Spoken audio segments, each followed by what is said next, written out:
All right, here we are. Live today with the round 1 of the championship division for the Nordic Open.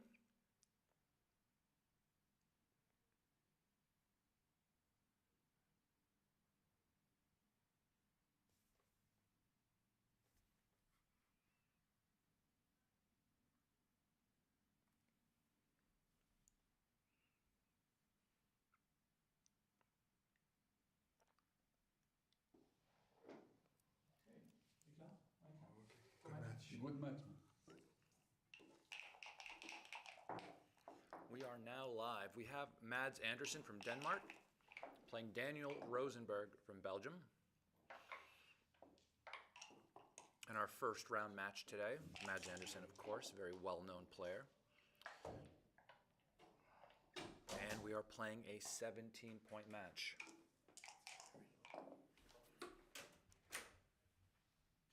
Did you adjust this? Didn't touch it yet.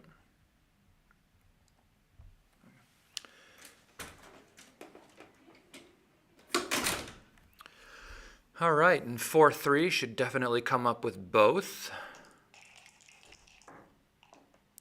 I like this play a lot, and double fives is a great shot. These two come, that's double six. Double fives goes here. Yep, looks good. And the question of whether or not we should just come all the way around or we should point on the 4-point is a great question. I'm not going to lie, I kind of like coming all the way around. I think if they roll a 5 after I point on them, it's going to be very difficult for me to proceed, or more difficult than I'd like it to be. But after this play, I think I'm doing really, really well. And depending on what the race is, I might even have a cube here. I mean, I did just roll double fives, right? So I'd count the race.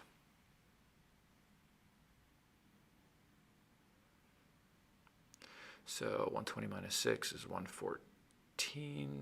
22, 32, 34, 37 for black. Ooh, double fours.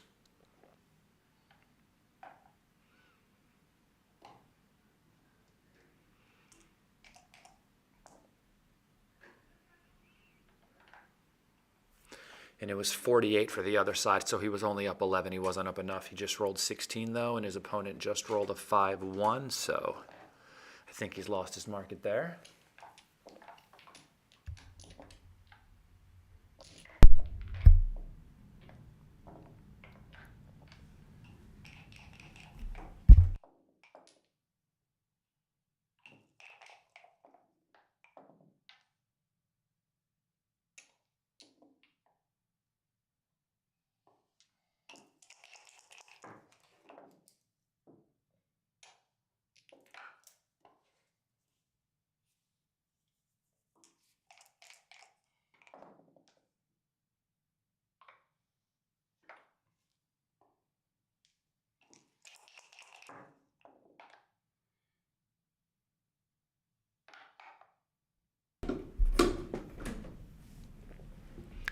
All right, and we have this 2-1 here. I'd likely start off by just making the 11-point. Seems reasonable. Oh, he's already played the 2. He was deciding on whether or not he wanted to split with the ace or play 6-5. This seems okay. Yeah, I mean, it's a very interesting question at this point, whether or not I want to just make the 5 and just switch the 7 to the 5, or if I should split off of my back anchor and maybe lift 8-9. Sorry, not 8-9. 8-7. My opponent has the 5-point made, which really makes me want to split because it feels as if I am being primed. So this feels pretty good. And double fives. I'm not sure if I would start with this one. Interesting, just pointing on the 1. I mean, I saw this as an option, but I'm not sure how I feel about its like long-term viability over making the 3-point. you have a 5-point mate, and so having the 1-point mate as well is just kind of anti-positional a little bit. But it could have worked. And now that the 1-point is made, blitzing really is his game plan, so this makes more sense now, definitely. Welcome everybody to the stream today. If you haven't yet, please smash the like button and subscribe to the channel.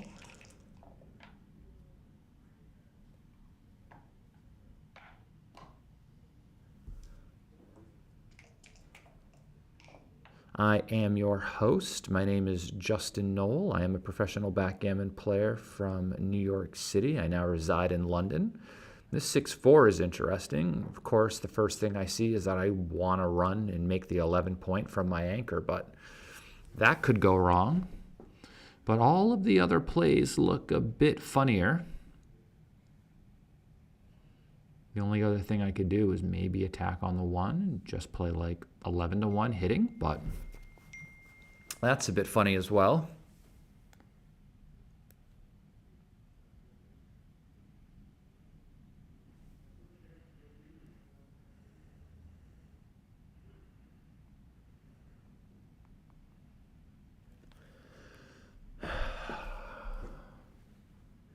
So positionally, I'm leaning more towards making the 11, but clearly that has problems. The second he rolls a 4, hits me, and I fan.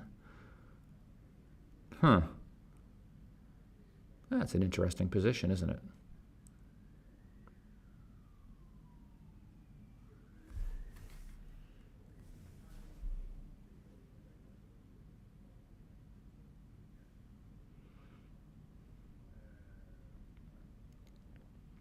If I were playing, I'd be attempting to keep a running count so I knew what the race was, but it just seems like this would be my go-to play, just running off of the anchor and making the 11, just playing a positional type of game, just making structure, keeping structure, not trying to ruin the good things in my position.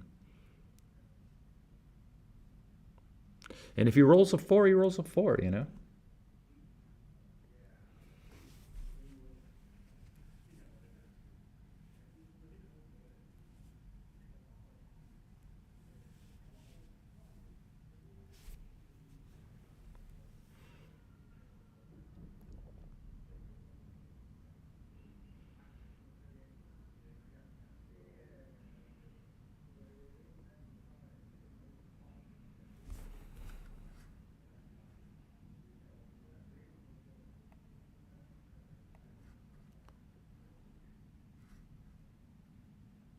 Yeah, we're not playing touch moves, so feel free to move the position around and set it up and see what it looks like.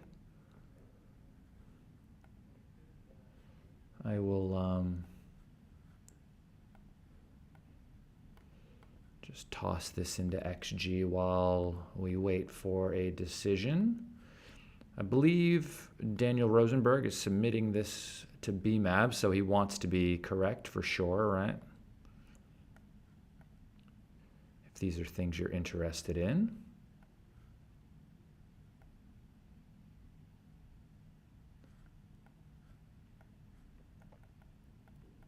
And we're playing a 17-point match. His opponent is up by 1, and we have a 6-4 to play.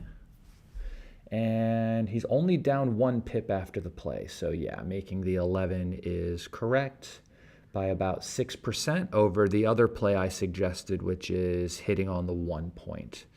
This play is not great, you know, we're favoring our anchor. Oh, wow, double 4s hit. If you were going to tell me, like, what number was more likely to hit, I would have totally bet against double 4s.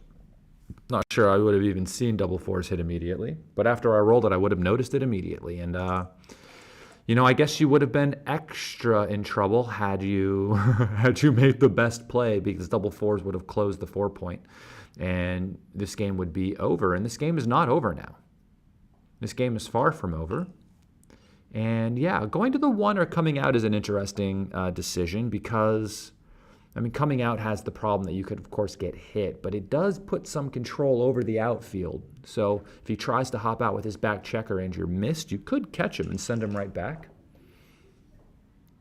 Double threes. This would have been properly punished. I would keep this point and just play 8 to 5, I think.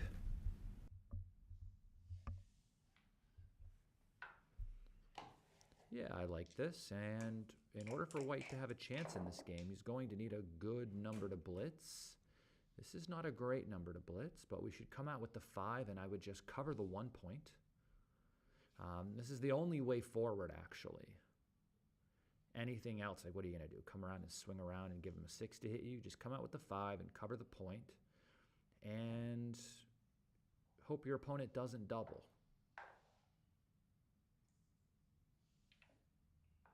You just hope. You just cross your fingers, and you see what happens.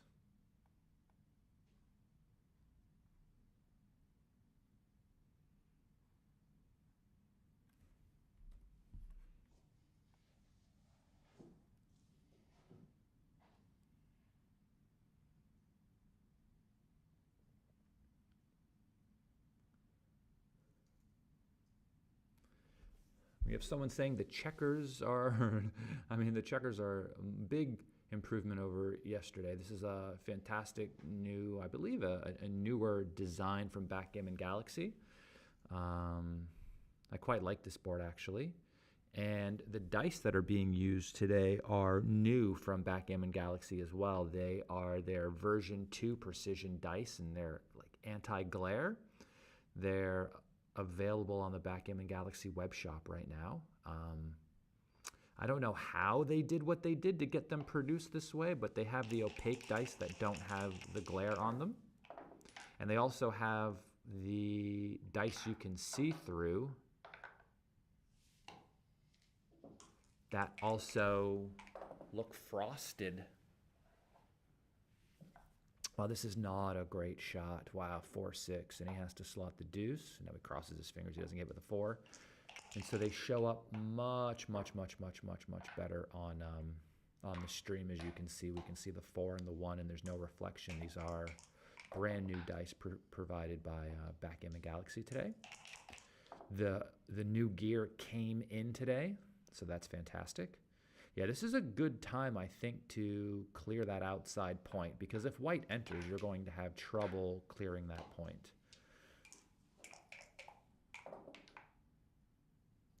He doesn't enter.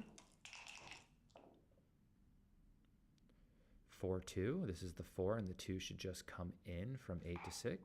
Or no, this is good as well. Yeah, I didn't see that this was outside of the range. 3-5. You should cover.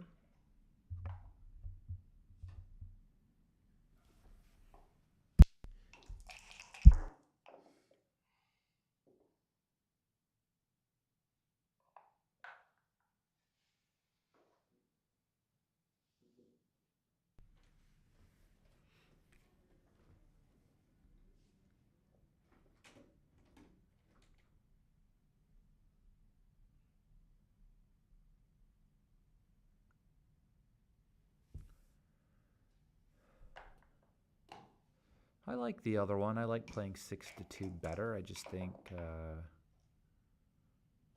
I don't know, just something visual about it I like better than the other one. It's hard for me to pinpoint why, but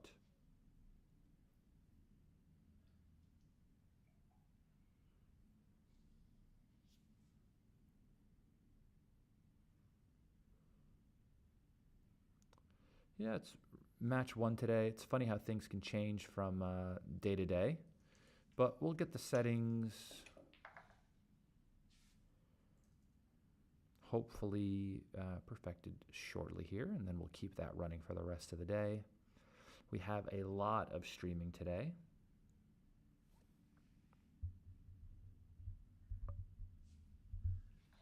I think the mic is actually maxed out right now, so maybe there's some settings in OBS that can be increased to improve the loudness for the viewers, because the microphone volume looks maxed out on my end.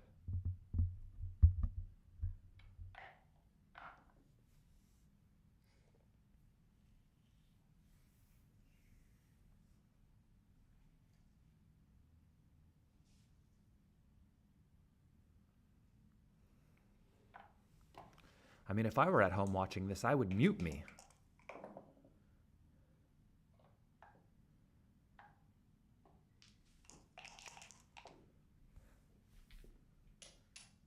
Double twos, what a shot. There were some funny numbers there. 5-1. I would slot the 5 point, by the way, just in case. Just in case. You never know.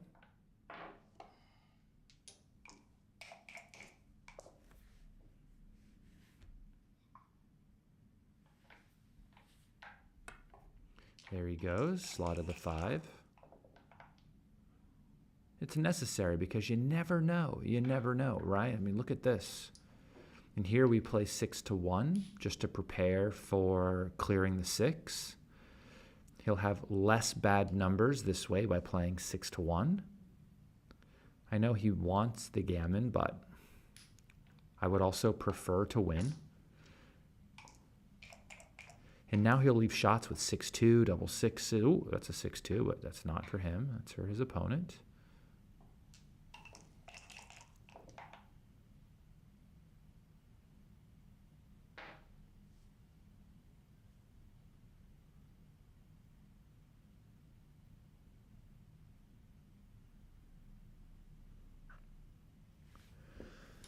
Not a problem at all. That is why I am here. Commentary.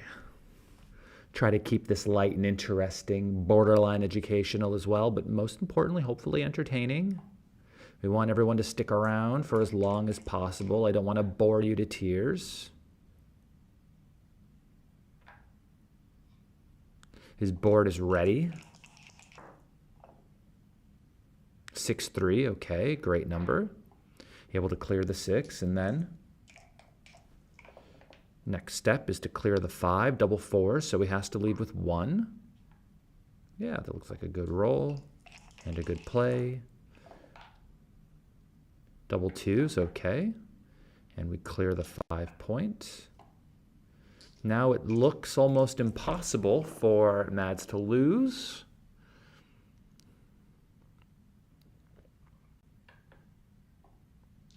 But of course, there are no gammons to win anymore.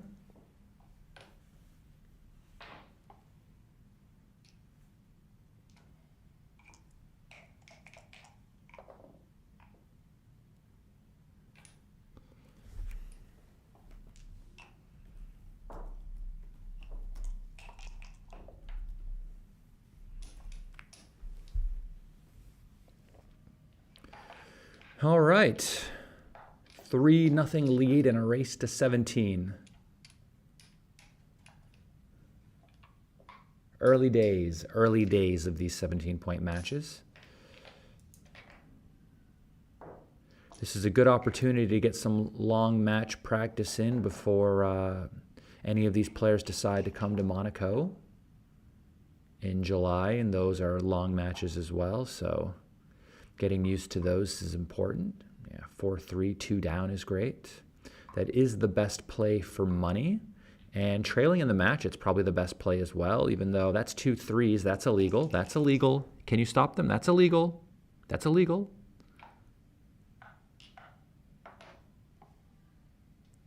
If you're going to play 2 3s, you might as well play 4 of them. And we're not going to hit on the 4. We're going to make the 5 here. And then I would split. Yeah, that's probably not good, because if your opponent makes the 4 point, at least you'll have the 5 point. And then your position will be better than his anyway.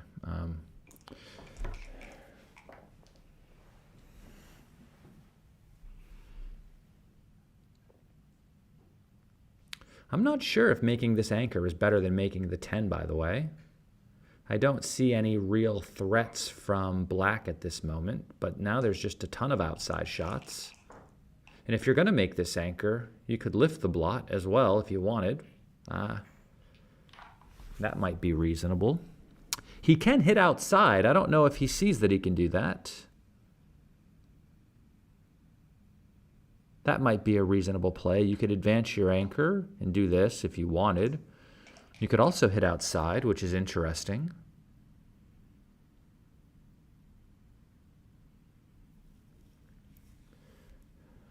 I think 6-5 just makes the 10-point. Is this the 10-point? That is the 10-point. Looks good.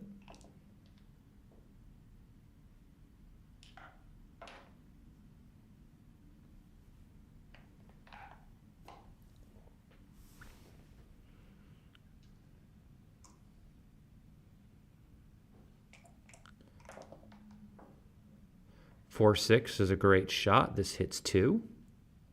Hey, look at these dice, huh? No glare today. This new, whatever they did with these precision dice is really good. You can even see the white die on screen, right?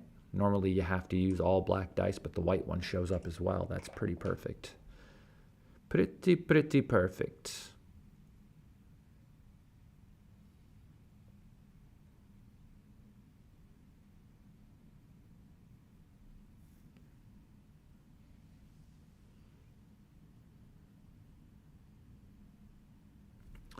Six, 5, not ideal, not ideal.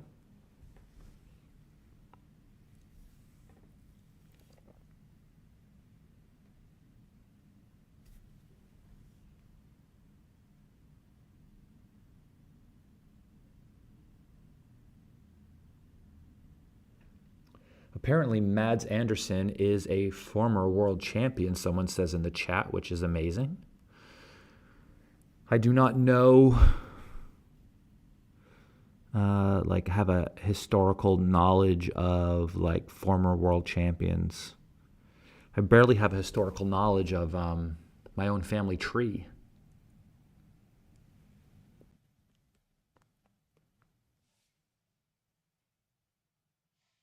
But that's pretty cool. But myself personally, I don't get the opportunity to play 17-point matches very often. I mean, I would say almost never. I enjoy the UBC style 7-point matches, which I play speed on Galaxy when I get a chance. And then I only play them at Blitz time controls. So if you guys ever want to play against me, you have to sign up to play the speed matches, or else you'll never pair up with me on there.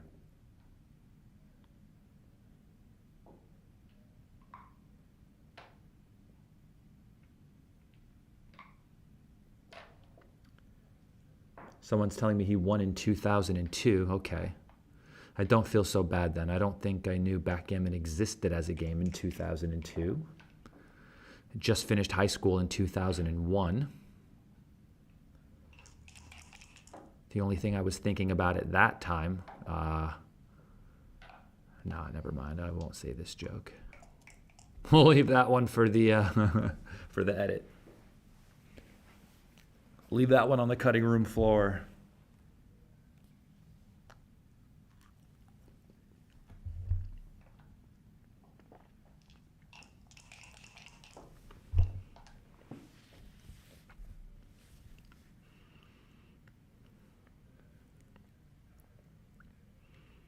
All right, so 6-5.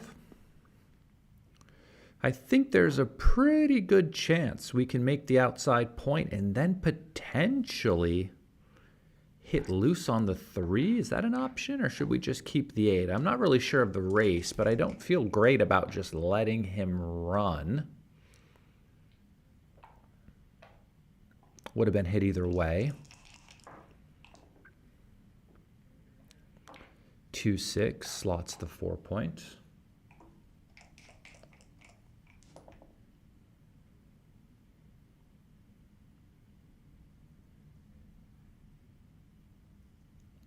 Exactly, chat. When you play speed matches online and someone decides to just leave the match when you're crushing them, you don't have to wait as long as when you were playing a longer time control. You're like, cool, I can wait this 30 seconds. You really got me good, you know?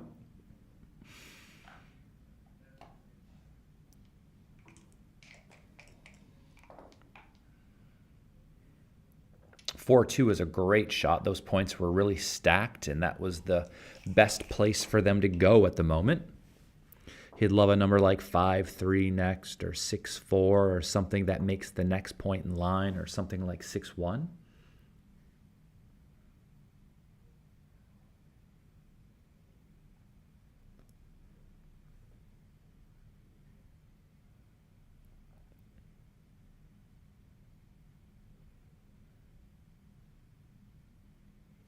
(6-3), okay. I think I would take the checker on the 23 point and just run it into the outfield. We still have our defender back on the 24, and this allows us to keep our midpoint, which will keep pressure on their opponent's 13 point for a long time. The last thing I really want to do is just slot the 2 and the 3, because then you'll notice I'm running out of checkers, and it's something I'll have to do eventually anyway. I can see why he might want to try this, because potentially he could roll an ace and make the second anchor, but I really think I would have taken the checker on the 23 point and thrown it into the outfield. If he hit me with a 2, maybe I make that anchor anyway.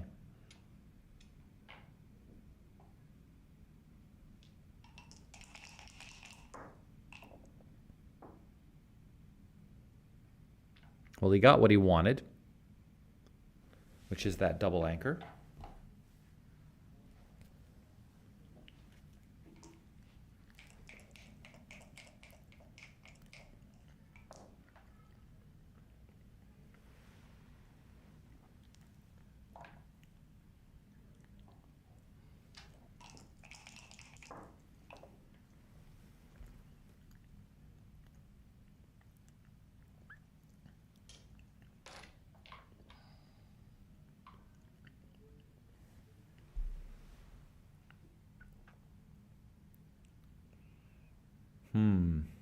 Interesting. So this does put a lot of pressure on the 13 point. The one thing I'm noticing is that, like, if we do this play, we only have one more outside spare checker to play with until they might, oh, what a roll. 5-3 gets to break the 13 point. Fantastic shake.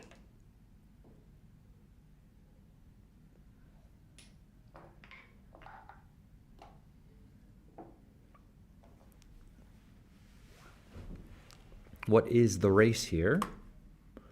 If he's getting super crushed, he should just pass because it's 5 away from the contact. So let's set up this position just so I can get a pip count here.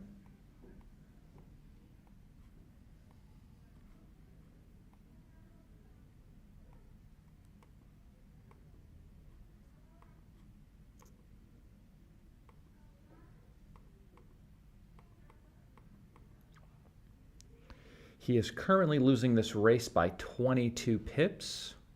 With 5 away contact, I think I would pass, I think. So yeah, that seems like a reasonable play. And now let's just put this in to see if we are right or wrong. And it is a pass by 6% according to XG+. I've got my computer down here today. So, you know, anytime I need a pip count, I can just try to quickly put it in. Since the matches are longer, I notice that players don't tend to play as quickly. It gives me a little bit more time to put a few positions in, get a pip count, get some accurate information when it comes to what they should be doing in this situation. And then you know, hopefully it improves the stream a little bit for you guys out there. Gives me a little bit more information to work with, but I generally don't do commentary with an XG feed on this side anyway. I tend to not look at it. I think it just forces me to like read the XG feed and then find a way to justify the answers instead of, you know, coming up with my own ideas of what I would actually do in a situation and give you guys descriptors of such. This just makes the 4.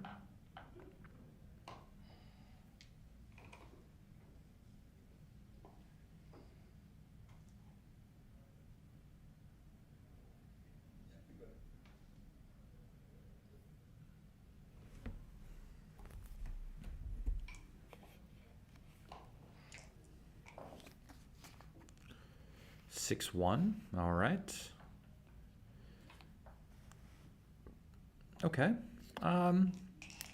Yeah, that's interesting. I don't know if I would have played that ace. I might have just played 24-23 as well. Because when he hits me with a 1 here, it gives me more numbers to hit back from the roof, right? So here I can enter and hit with 7s and then also a 6. But if I had split with the ace, I would have hit with 7s, 6s, and 5s that enter. Right? You see, this would have hit. This would have hit. Yeah. But who's keeping track, you know?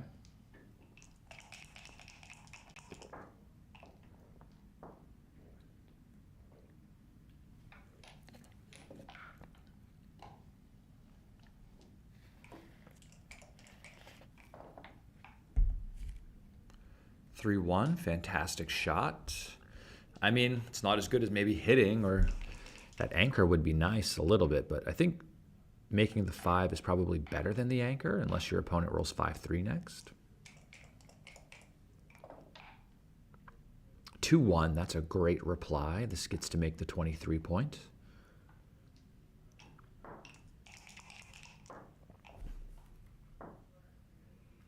And 4-2, okay.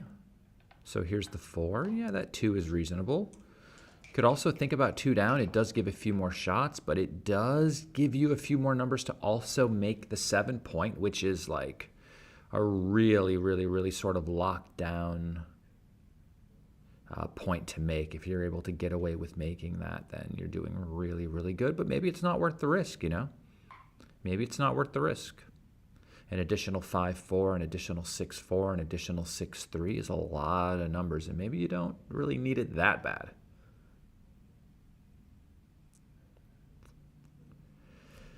And this 4-2 is not great. So what are the options here? I mean, I don't really love the idea of playing over their head.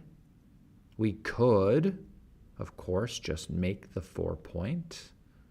We could also play 2 down with the hope of maybe getting missed and then rolling a 2 to make it. But maybe it's better to just make the 4. I don't know. I do like blocking the 5 away point as well. Tough, tough, tough, tough, tough, tough. Yeah, I mean, this seems reasonable.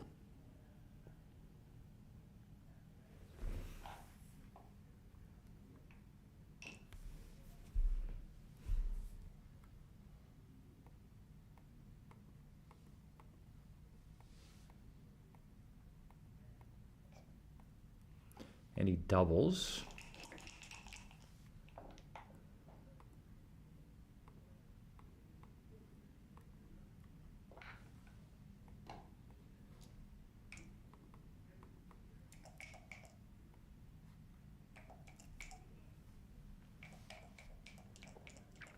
Takes, of course, and he gets missed, and 6-4 is not ideal. He would have loved to have recovered this. Making the 4 was the only play, by the way. And then, of course, once he doubled, the take was pretty clear. I'm not sure if it was a cube or not. But the take is pretty clear. This 6-4, I hop out for sure with the 6. And the question of whether or not I then lift the 4 or play all the way to the 13 is my real question. Sorry, not all the way to the 13, all the way to the 14 is my question. One of the reasons why I might have gone to the 14 and just left both checkers there is because it gives me the chance to make it, you know, which would be nice. But playing with more blots is generally not great, especially when your opponent has you outboarded. So, I mean, it is certainly a tough decision. All right, 4-2. This should just go to the 3 point.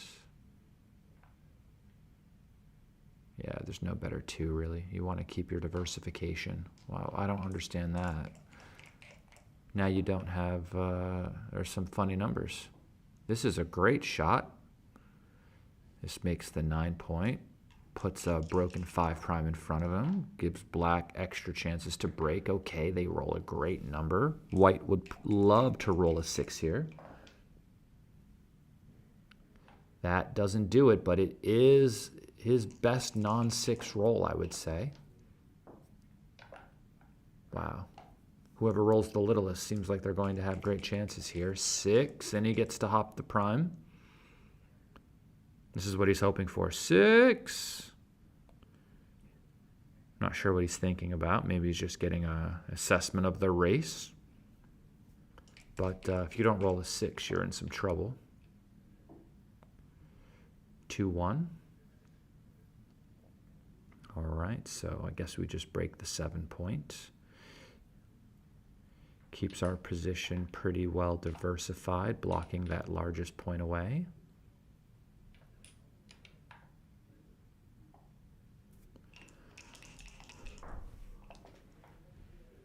(6-1). He doesn't get to go. He doesn't get to go, and now he has 5s and 6s out, and then all of his other numbers cover.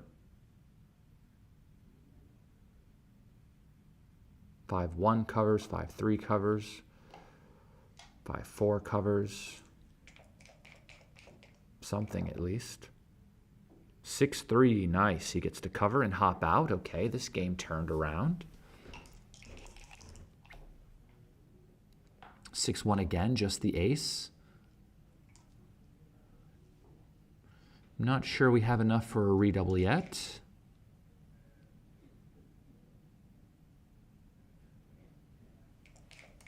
But it looks like it's getting there, for sure.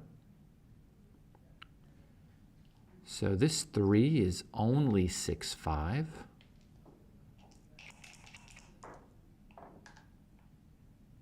(5-4), okay, he has to come off. How does he come off, though? Okay, like this. With the 4, and I think the 5 just goes all the way. That way the 2s are a bit duplicated, and now you can start to think about it, maybe. Trailing in the score with your opponent's board looking the way it is, right? We can think about it. We can give ourselves a moment. Give ourselves a moment to just kind of assess the situation, see where we are.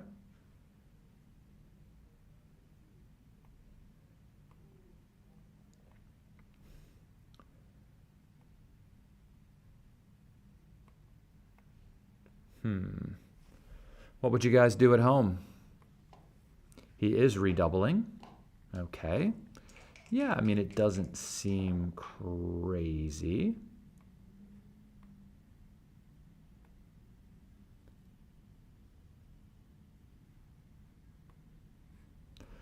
Well, what did he roll? 5-4?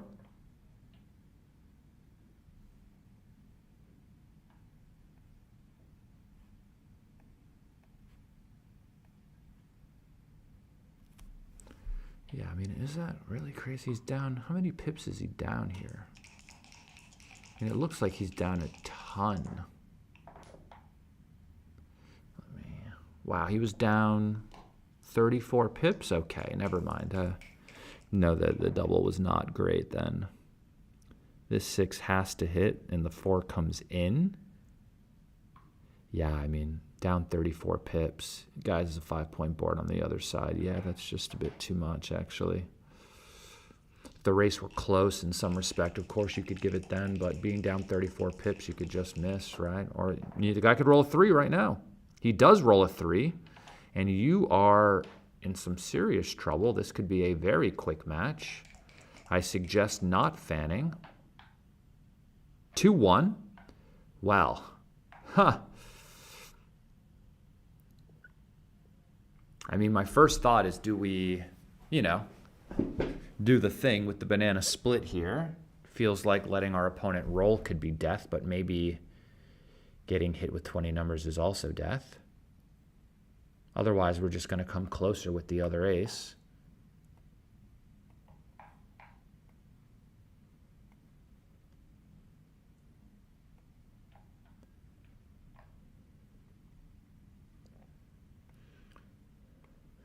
But our opponent is holding a 4 cube. So we must be very aware of that fact, because he can redouble us, right?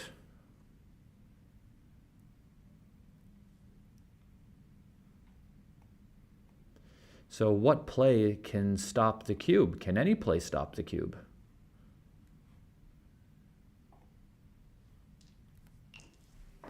So, I mean, my first thought of the banana is probably the only play that's going to make you feel like you've got a chance to win this, isn't it? I mean, it's sick, but when I think about banana split plays, I really look at a situation where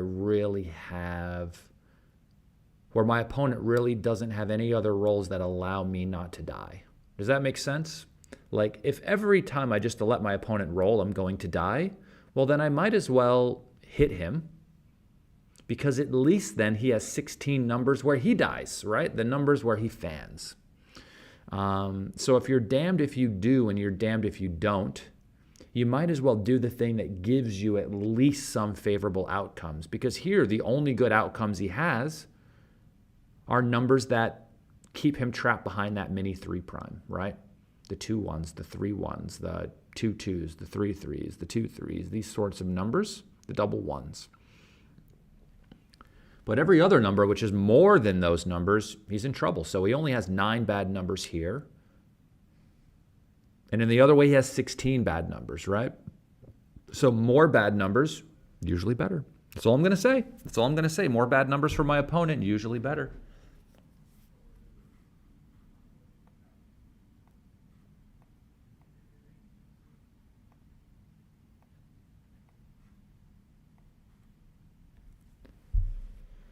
All right, so he redoubled. And redoubling to 8 is no joke when you are leading in a match. I mean, what is your opponent's take point on this cube, right? I mean, what if you roll one of those 9 numbers? What if you don't get to leave?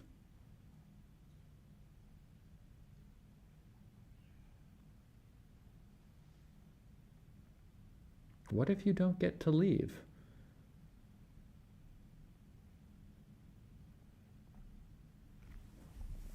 Geez, he does pass. I want you guys to know I just put this into XG plus. And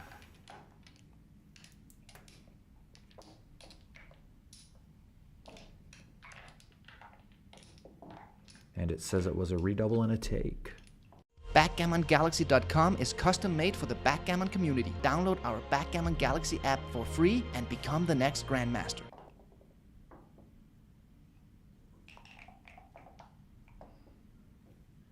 It says it was a redouble and a take on this 8 cube, and passing it was a 1/16 blunder, actually. But that is very difficult to decipher over the board.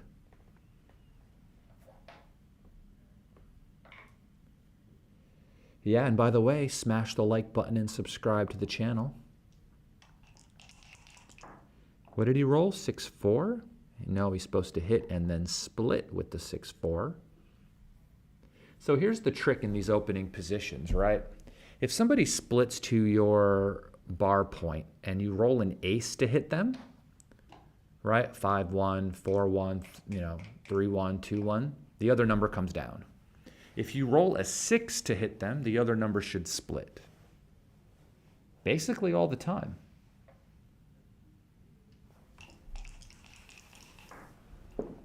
Yeah, good luck finding that take over the board, though. I mean, I probably would have jumped ship there as well, to be honest, right? But, maybe it was something to do with the 8 cube at the score. And, I mean, winning 16 points for a gammon is a bit overkill, I guess. I think for money I would pass that in a heartbeat, but something about the score.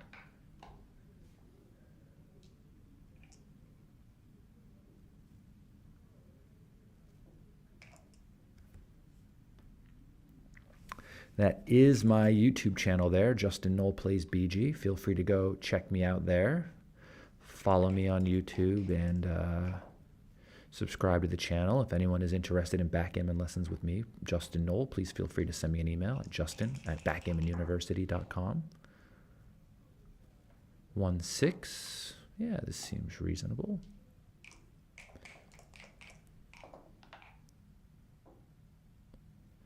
5-2 just plays down and steps up with the deuce, I think.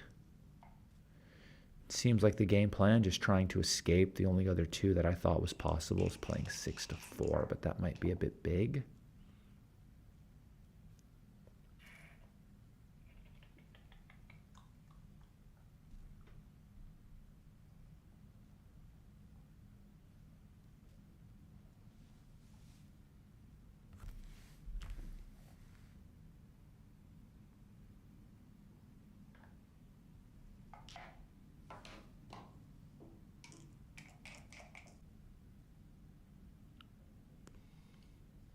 Two, 1. Yeah, we can hit and make the outside point, I think. Making the 18 seems like a good shake, good play for this situation. I like making the extra outside anchor over making the 20 because you've got 2 anchors. And here's the thing.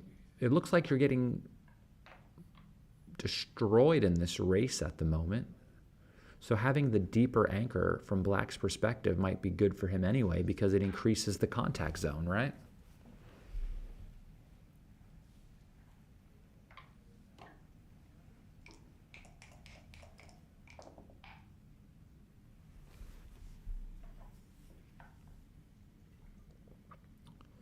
Three, 4. Yeah, just come out.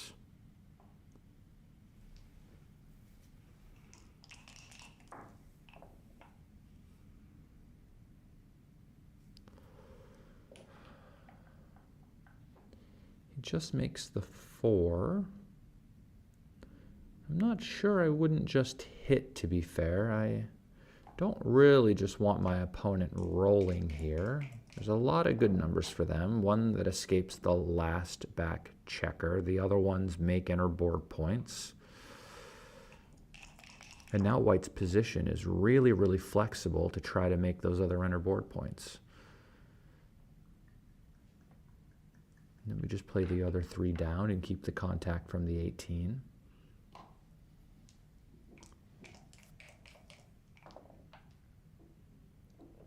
Wow, 6-1 is not good. This just goes to the 2 point behind the anchor.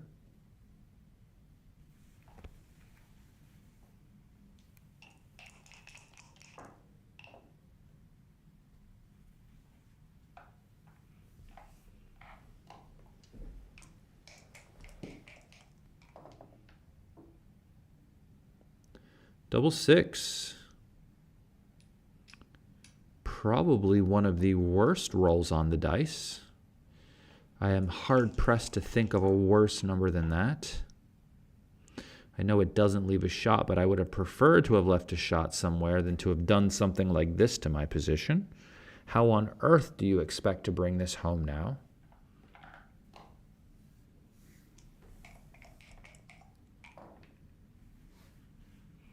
I mean, 5-4, right? Okay.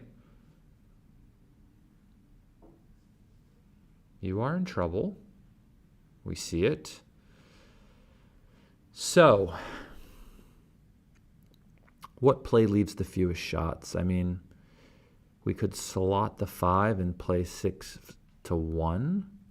We could do this. This leaves no shots, right? But, sheesh. How are we getting home after this? I mean, I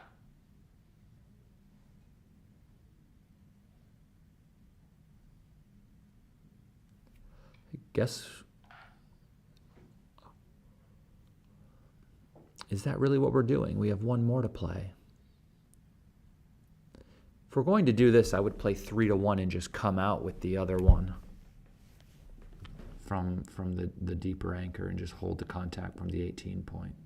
Would use 2 of them to come out to the 18, and then I would just play 3 to 1. So I mean, this is okay as well. Maybe this is better.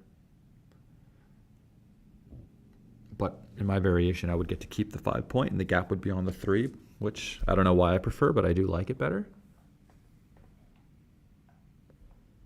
But I mean, how is White? No. We want to keep the 5 slotted for sure if we're going to do this, because We really want to be able to make this, which is why I would put a spare checker on the 18 just so I can throw it around the corner and try to remake it on my next shake, right? Or his play would also be better, just split to the 20.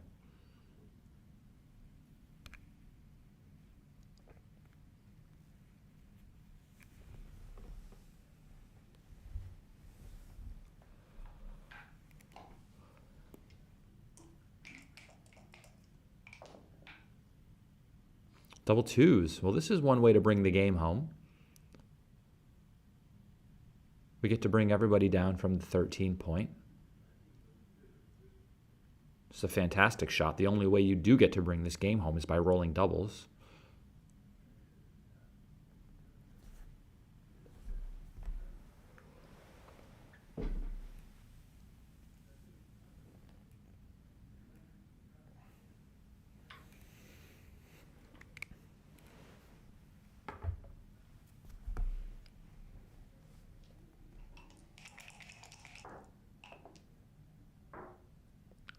Three, two.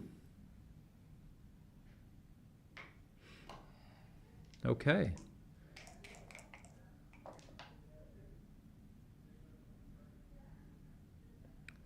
3-4, of course, just goes to the 2 point again without hitting. 3 first, then to the 4.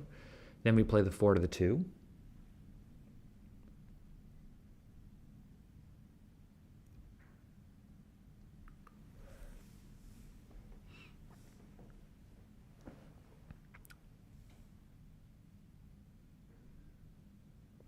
Yeah, I mean, you can't hit the guy. If he rolls an ace, you are cinnamon toast crunch.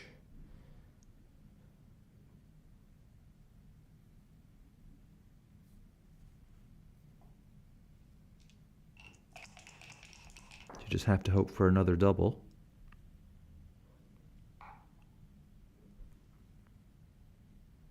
Yeah, this seems good. And then I would come off of the 18 and go to the 13.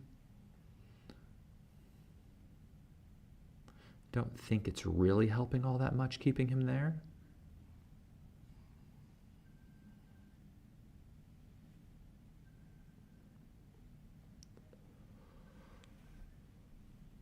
I think my favorite roll for white next would be double twos.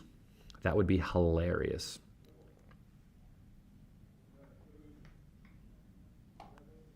Okay, it's less funny now. 4-3, stack it up.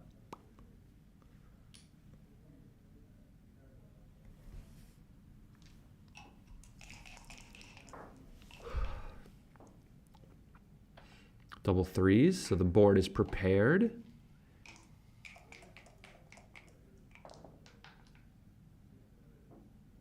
Whoopsie. This is actually a pretty good shake. This gets to make the point. This is way better than his average roll, actually. But Mads can still roll an ace.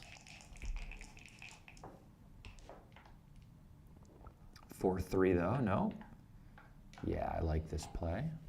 Let's bring it in. And there are a lot of bad numbers here. 6-5 is one of them, because it is forced to hit and give 20 numbers from the roof, but maybe there were worse numbers.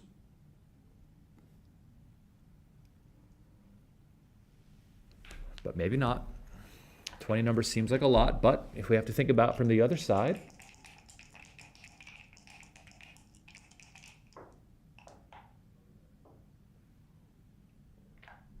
wow, what a shake.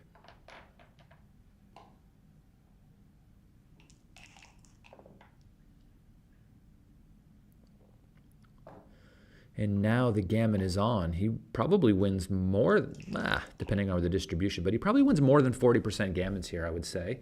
40% is the normal when he has perfect distribution against white's other side of the board. But since white's board is busted here, it makes it easier for Mads to play more aggressively in these bear-offs.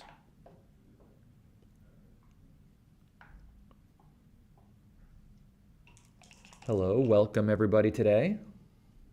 This is round 1 of the Nordic Open Championship Division. Former world champion, 2022. Sorry, not 2022, 2002, I've learned. Mads Andersen versus, wow, he left a shot. He left a shot. No 6, okay. Versus Daniel Rosenberg from Belgium. Double 2s.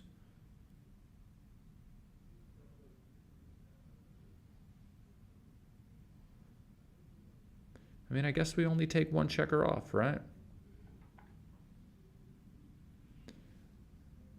Just go 6-4. And leave shots? No. We'll just put everybody on the deuce, 6-2, 4-2, and take 1 off. It's annoying, but every other play leaves shots.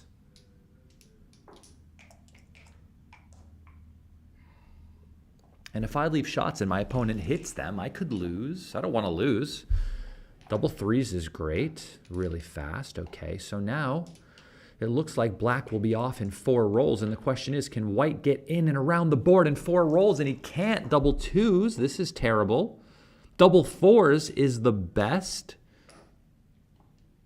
I mean, if he rolls double 1s now, he could get backgammoned, which would be hilarious. Not hilarious, actually. I mean, that's rude, but it's happened to me on more than 1 occasion, and my opponents laughed at me. So, oh my gosh. Oh no, there's no way to get off of this, yeah.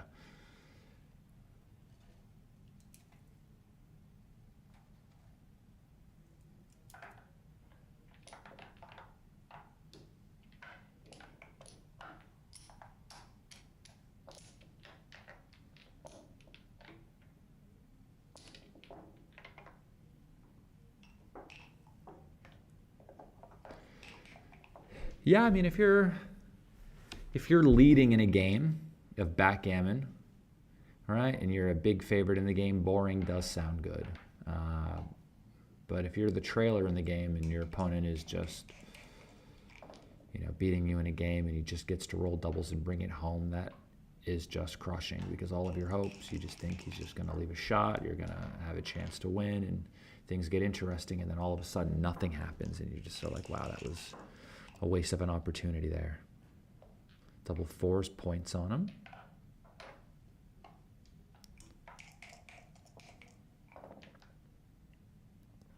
Four 1. Yeah, and I mean, if he wasn't leading by 10 points, he would very easily double this now, right? But, ooh, that was almost double 4s again. It was so close. No, I would just run. Yeah, just play for the wins.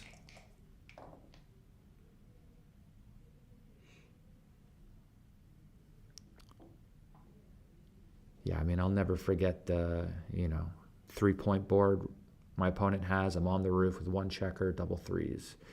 He rolls and takes both off, right? Now I roll double 2s, right?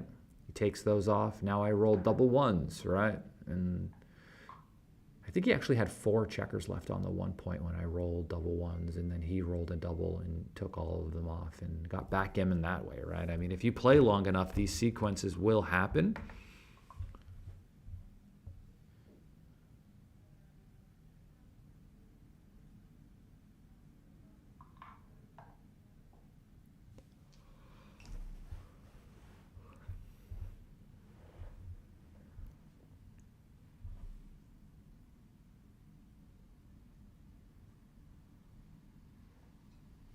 Okay, so he's up by 10 points, right? So this is the only problem with doubling a position like this, is that he's up by so much, because clearly his position is very strong, but I don't know when you would like to give your opponent access to a 4 cube when you still have a guy back. I don't know if this is the point where you're like, you know what, I'm going to start adjusting and not giving cubes or not, but it does seem like a very difficult position for them to come back from.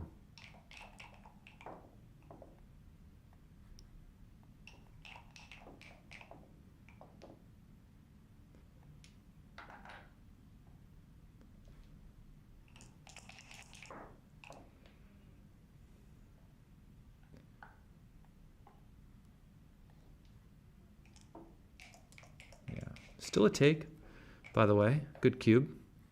Got him to pass, you know. Certainly experience playing these longer matches to know that you can double at that spot while leading 10 points in a match. Because I thought the take was something I could find at the score. But clearly, you know, for money, that would be a very big pass already.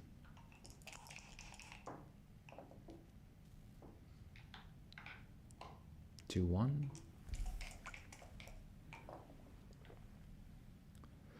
4-1, just, wow, do we make the 9 or do we make the 4? I think I make the 9 point here, actually.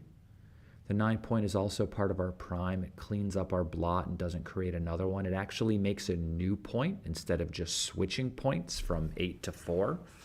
So leaving no liabilities, creating a new asset, I think making the 9 is clear.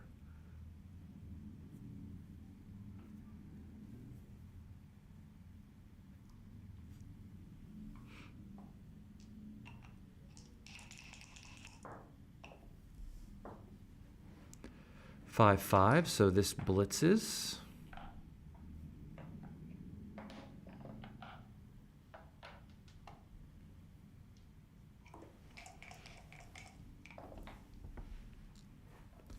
Four, 2, this enters and plays 13, 11.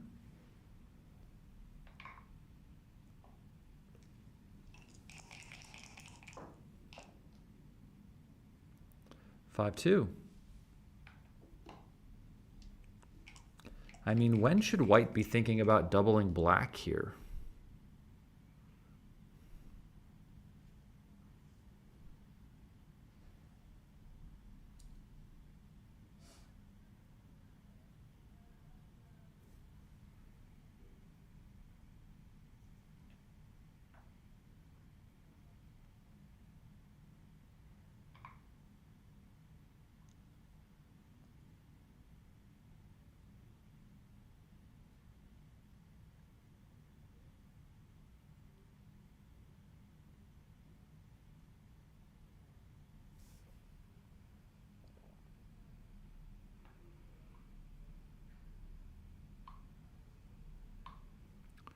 Yeah, this play seems reasonable. I guess my only other option would be maybe making the 7 and leaving a 5 shot, but blocking in the back checker, but I think that might be a bit much.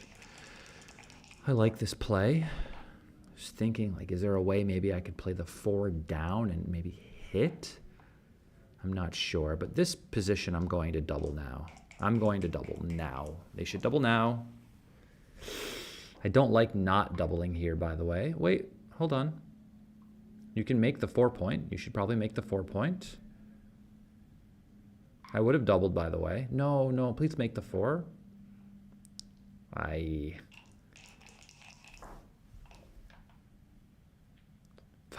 and now this is a pass. Might have been a pass before, but it's definitely a pass. And that's probably too good now, actually, to be fair. Oh, he's already cubed. Where have I been?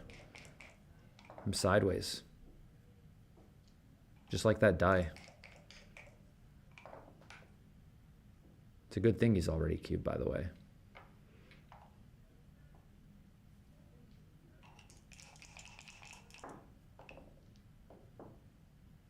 Six, 1 is, wow. Okay, I mean, gosh, can you even come out here? Sheesh.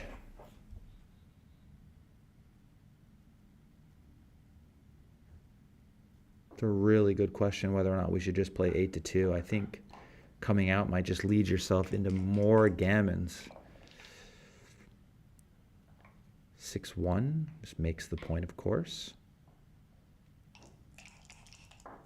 I just don't think there's any way black can win this game, and so trying to find a way to minimize gammon seems important.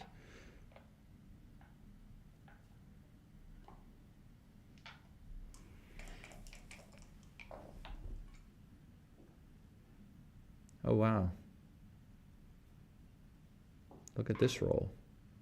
Why would we do this? Why would we give him a 6? I don't understand. This is not a back game.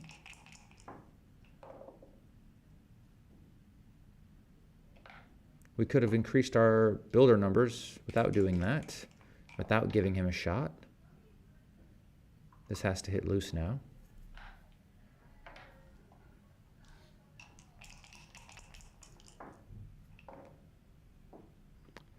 Four, five.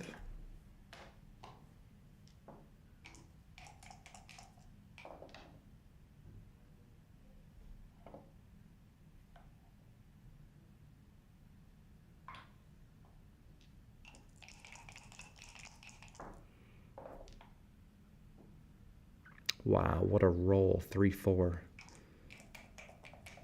He has to let him out now.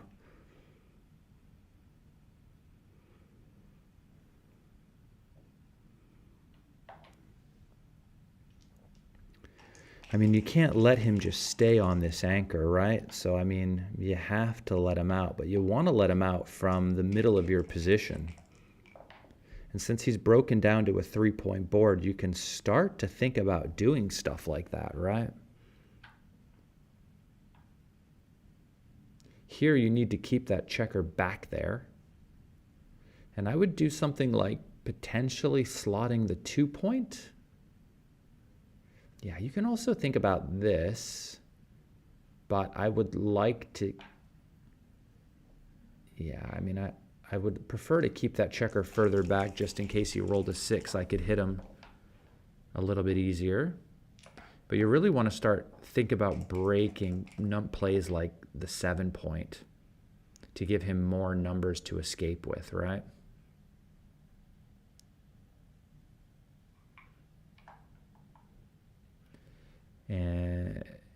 And plays like this just allow Mads to stay on his anchor, which is not what you want. You want to force him off.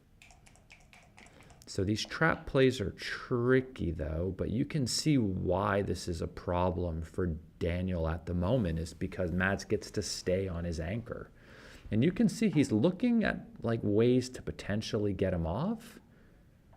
Maybe you could make it and play 8-5, you know? This is something you can start thinking about now.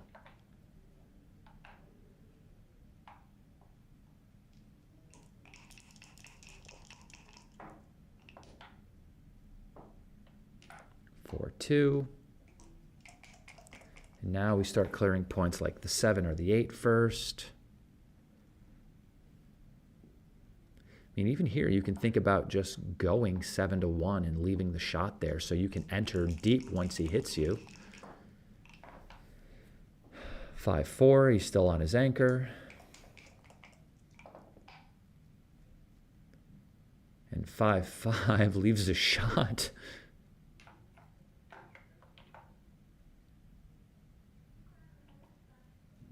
Yeah, and we'll leave the checker on the 6-point because you might remake it. You never know.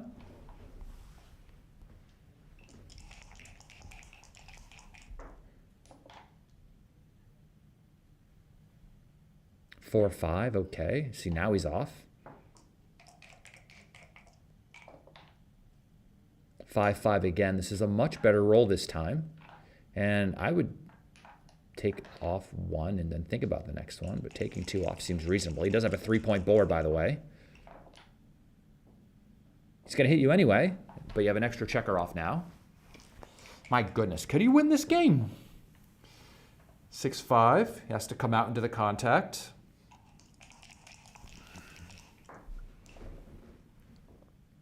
Three hits, nice roll. Where's the 4? I'd probably play 6-8 for no real reason.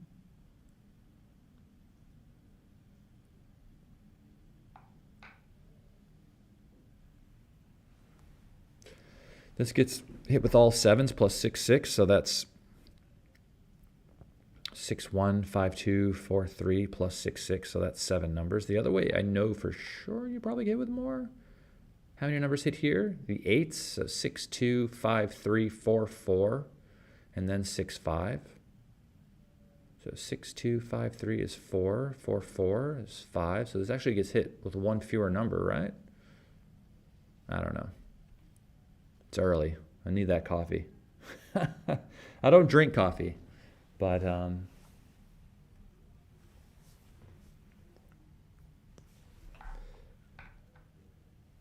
This is 7 numbers. The other one is 7 numbers, right? So it's exactly the same. So I prefer the other one. Oh my gosh. You're going to lose anyway if you rolled this, right? So, I mean, maybe not, but seems likely. And now you fan.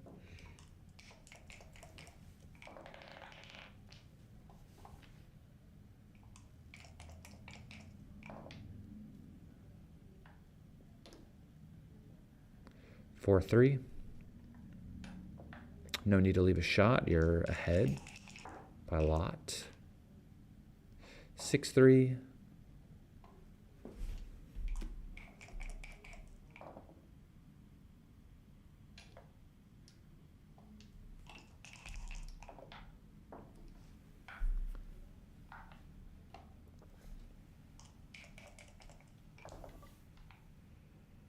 Double ones. All right. Pretty good. Pretty good.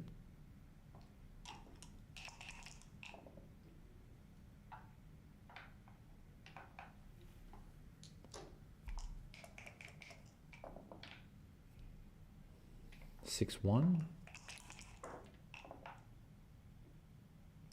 3-2. All right, this game is over. Double twos.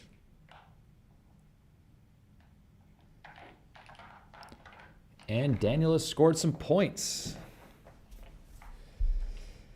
All right, 3-12 and a race to 17. So 5 away, 14 away.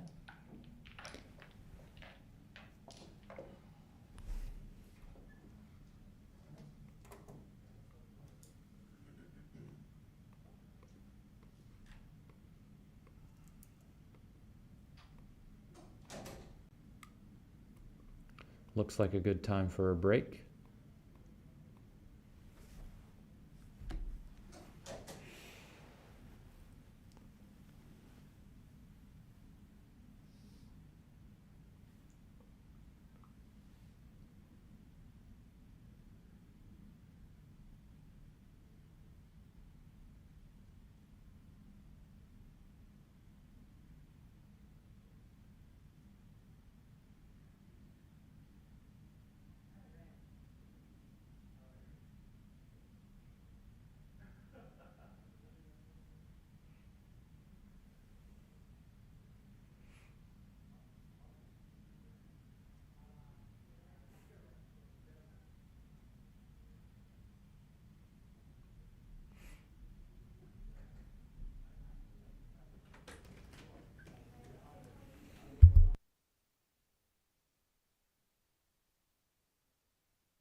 Hey, Pete. No, there's plenty of people here, actually. They just have more divisions than last year, so the players are more spread out over the different divisions. Last year, there wasn't an advanced division, so more people joined the Open. This year, I think there's like an Open, an advanced division, and an intermediate division as well. So maybe players that didn't want to pay the larger buy-in decided to join the advanced division instead of the Open, which was a choice that was made. And yeah, I like this blitzing play. I mean, we're going to cover the 1 for sure, and the question is really of the 6, so I don't see why we wouldn't go for the blitzing play. This seems okay as well, I mean, but you doubled, right? So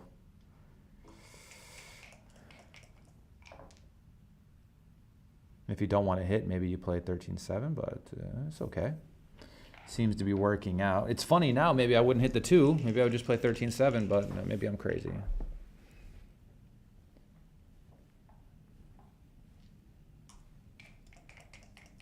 As we've seen, I should start taking up the drinking of coffee. And here we should just play 2 down off of the mid. I think we should just aim a few more checkers at the Open 5-point and hope that maybe he rolls not a 2, but like a 5-1 or something, and then we can continue our attack. He rolls a 4-1, which is even better than a 5-1. 5-2 on the other hand, I mean, who picks these numbers?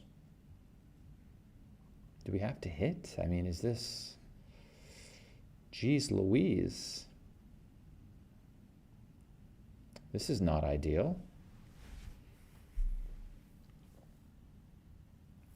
I do like a green tea, by the way, but I've noticed in Europe and especially in the UK, there is like a lack of the Ito-In green tea I used to drink when I was in New York. And when I'm in Asia, Japan, South Korea, they have it. But in the US, I mean, they have it, but not here. Not in the UK either. It's very disappointing. Probably not as disappointing as these rolls are for Daniel, though. I mean, this was his game to catch up, and nothing is covering, and makes it very difficult to achieve your blitzing opportunities here.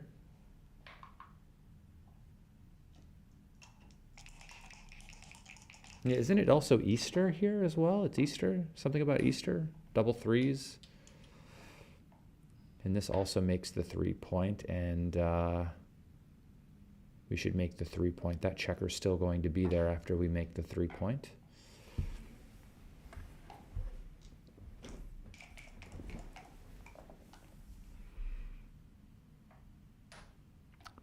Four, 2.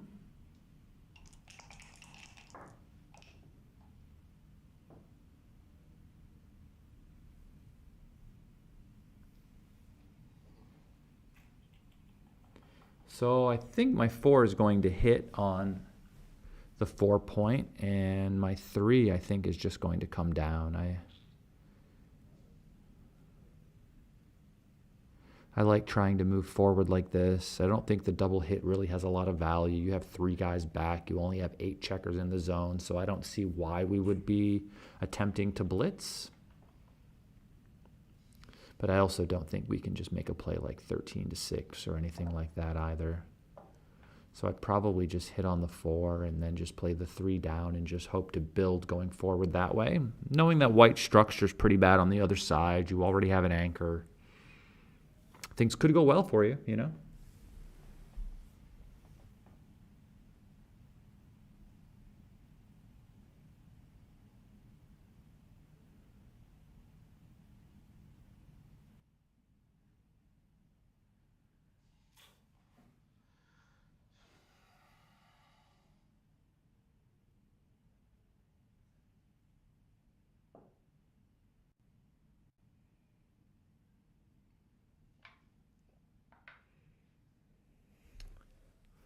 I don't know. I'd probably go for the hit. I could toss it in real quick. Let's Let's see here. I don't think he's looked at my play yet, but that's okay. Maybe it's not worth looking at.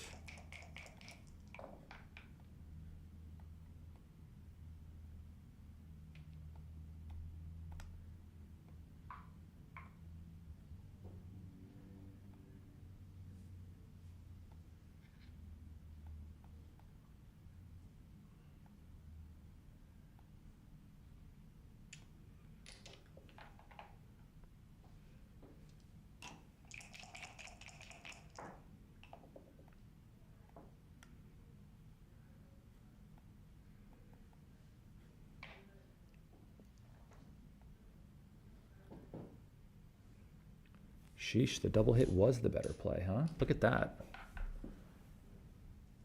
I wouldn't have done it. But maybe it freezes the checker on the 8 point. Seems reasonable.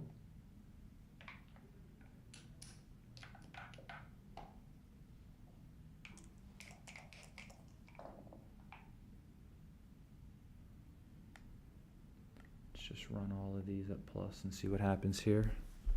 The game has moved on though. Yeah, I mean, I have a tendency not to be blitzing in these positions where I don't really have enough material in the zone. I've got quite a few extra guys back, but maybe it was just a fantastic way to kind of freeze the other side for a moment, right?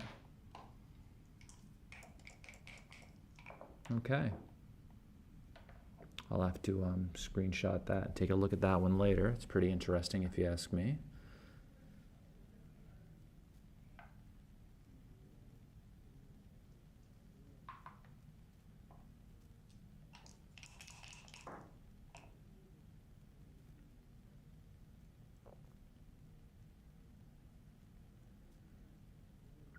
Six, 4.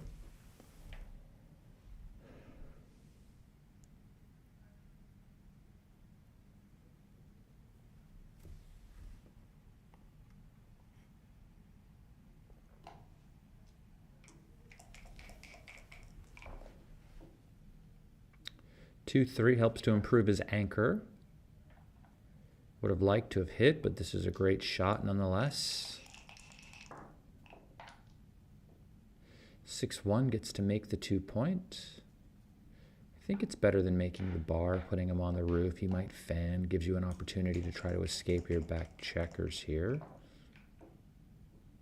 I think I'm also biased against that double hit play because I think there was a game I played earlier today online where I did the exact same play twice, and the first time it was right and the second time it was wrong. So maybe I'm like unduly influenced against it at the moment because I saw that I did it earlier today and it was wrong at some point. So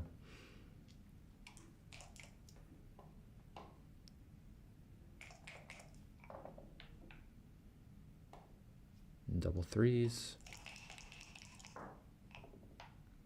Mads will continue to hold this cube until the cows come home, basically. There's no way he should ever really be giving a 4 cube to his opponent at this score. It would take a really special position in order to find that 4 cube, and we are not there yet, I will tell you that.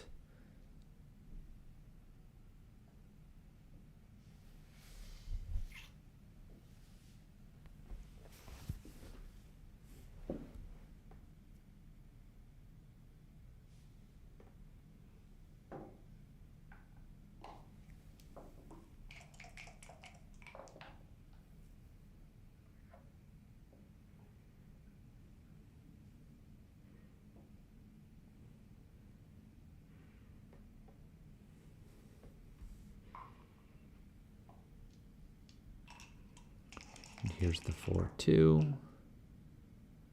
Double 6. What a shake. And we just bring both checkers down here and just hope that he does not roll a 4. And then we just bring this game home.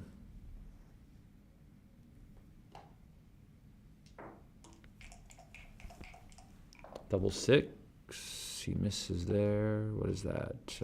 Oh, yeah, he has to roll a 4 now. 6-5 misses. All right.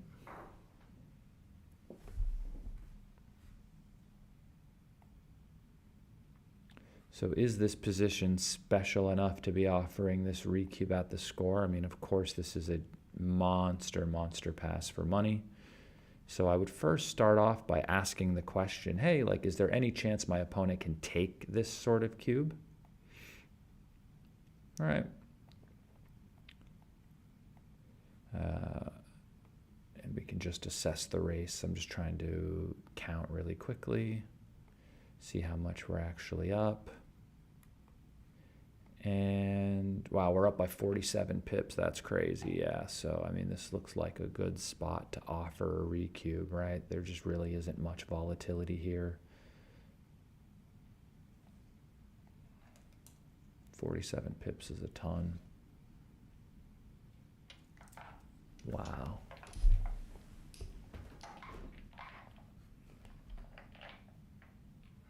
I mean, this is super interesting. So I'm just tossing this into XG here. And at the score, it was a take, even though he only wins 13% of the games. It wasn't even a redouble, actually. It was a no redouble take. Wow. 47 pips.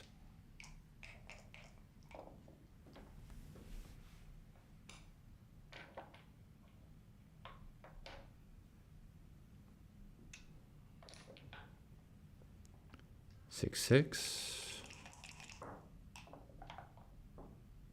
5-1 is a great return shot. This match is getting away from Daniel here. He's being dominated by the dice for sure, as well as, you know, Matt's playing particularly well. He's finding very good plays and very good spots to find cubes at leading scores.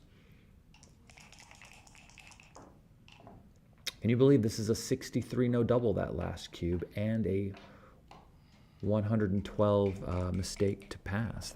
That's pretty impressive.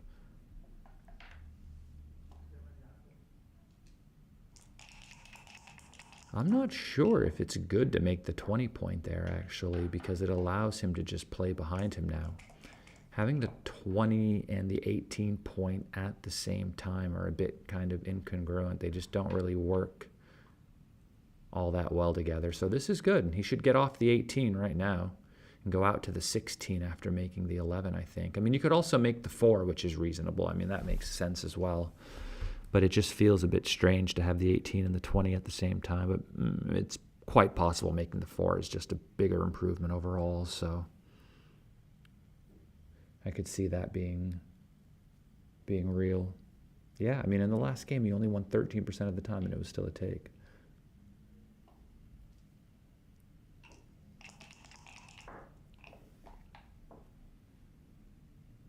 Five-three.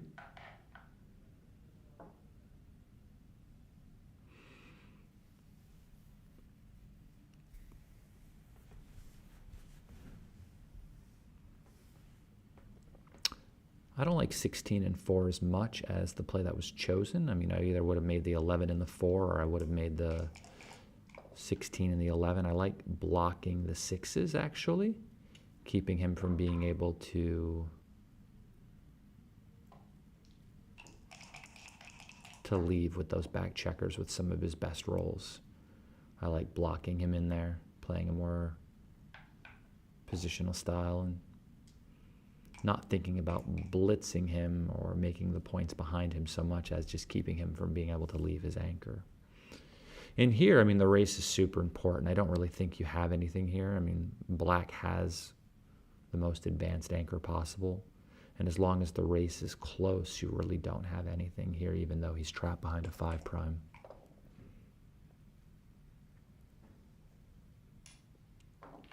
As I say that, he rolls double 6s.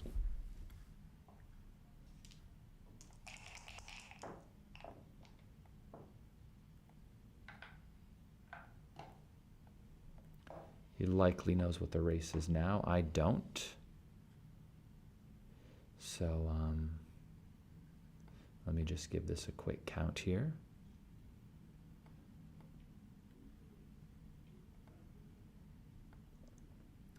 And after these double sixes, he's only up 10 pips, so he should definitely take this, by the way. Once he sees he's only down 10 pips, this seems like a pretty easy take.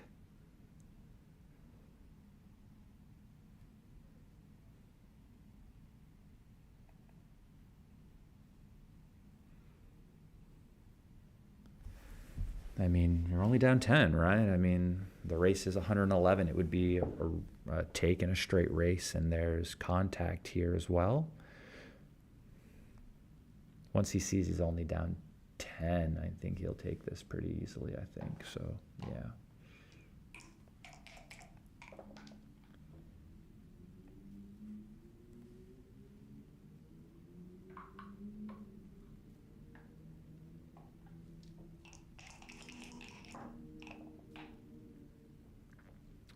And 6-4, okay. Maybe we can make the 2-point or something like this. Yeah, this is fine as well. Gives yourself more covers to make the 5, which is the point you really want to make. In 4-1, we should slot the 2 and slot the 3. Seems okay. 6-6 blocked, you see, the 11 point. White needs to hurry up and make those inner board points because the next time he rolls a 6, he will be gone.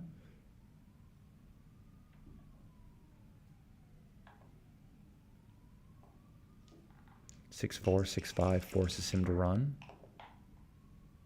6-3, though, he gets to stay on his anchor here. He just has a 3 to play.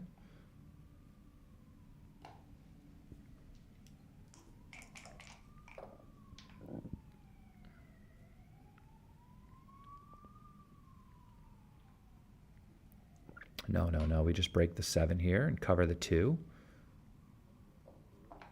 Yep, looks good. And when black is forced off his anchor, we pounce. 6-1, doesn't have to go anywhere, just the ace. 2-1, seems okay.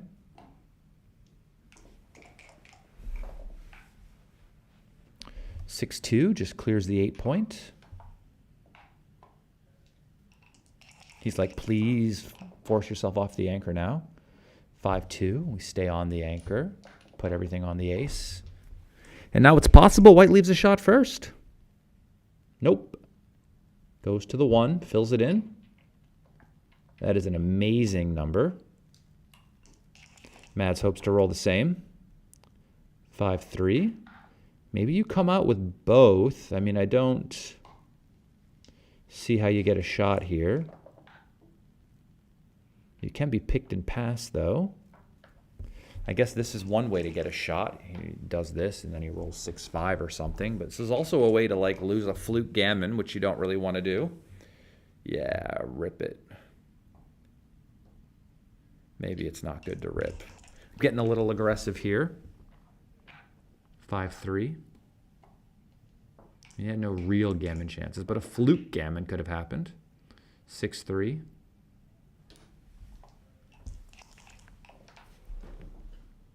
4-3. Just slot the 5 and come out with the 3.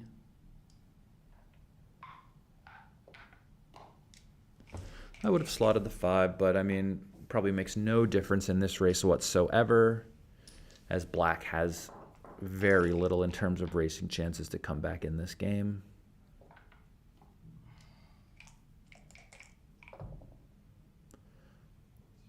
These dice are very precise. They stop on their edges. 6-1. Double 3's all right. He's trying. It's free to try. I wish they would use the checker trays on the side to keep track of their checkers so we could see them on the stream when they're taken off. That would be nice. He resigns. No gammon. 2 points for you. 3 away, 12 away now.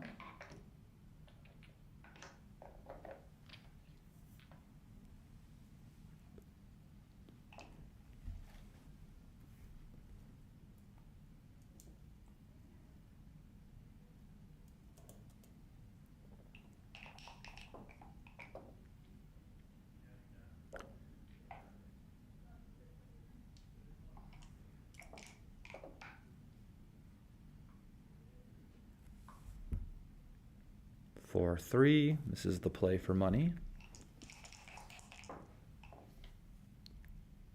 4-2. Points on him. Nice roll for Mads.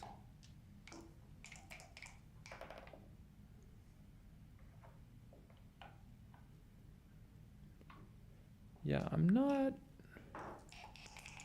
so sure about this coming in on the 24, to be honest, but I mean, seems okay now that he's been closed the point, but you know, you're just kind of forcing yourself back into this 24-point game, which is not really ideal.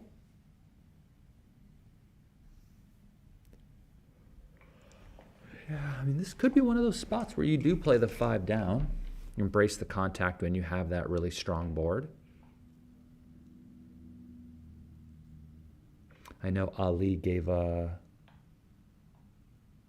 lecture on spots like this not too long ago at some tournament.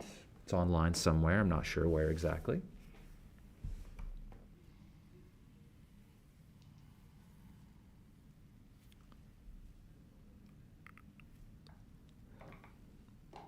Yeah, coming all the way out. Okay.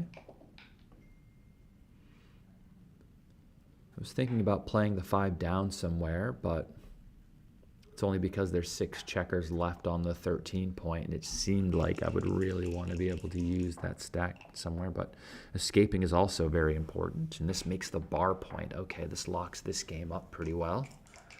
Going to be very difficult to, wow, just in time as well. Just in time.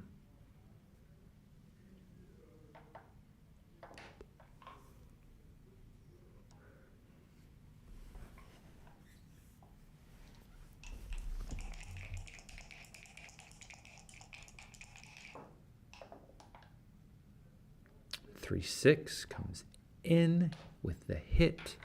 And yeah, coming down is good. I would have considered coming out a little bit, but it's very difficult for him to lose this game now, and he just wanted to try to pick up this second checker.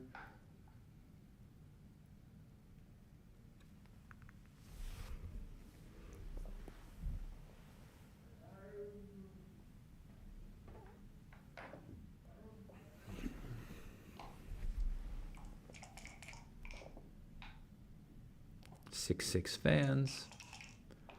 Guess maybe he wants to get this backgammon, I guess. Maybe that would end the match if he picks up a BG, but those are rare.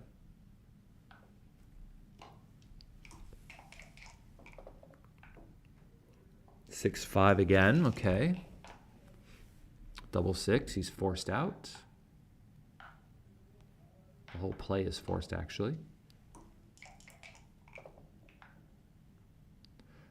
4-1, this enters, and I guess we'll slot the 3 points.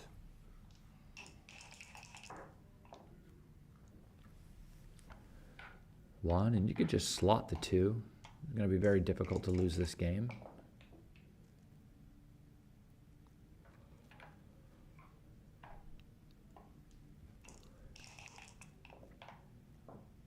You can't cover. That's pretty funny. This is where my opponents generally roll double 1s followed by double 6s, but that would be funny. Nope. This board starts to crunch.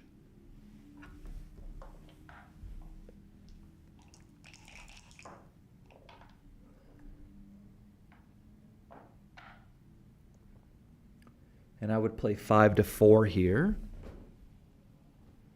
The reason why is the only number that would leave a shot after this, I believe, is something like 6-5. If you play 6-5, you'll leave shots with 6-5 and 6-4. And the board starts to go. 4-1 clears the 7 point.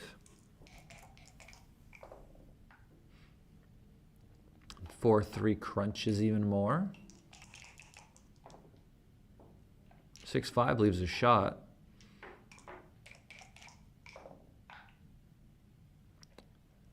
He misses.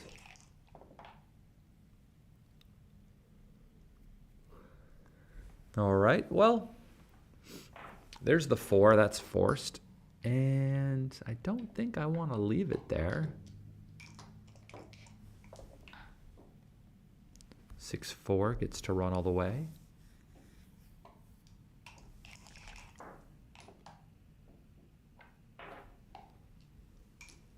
Four, 2. 3-1. It's looking quite gammonish here. If Mads can get away with not leaving a shot, he gets another guy off. This is good for him.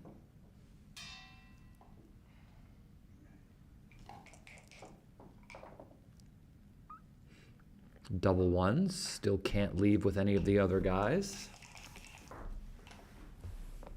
It's not like he really wants to stay there. Winning, even if he hits, is going to be difficult.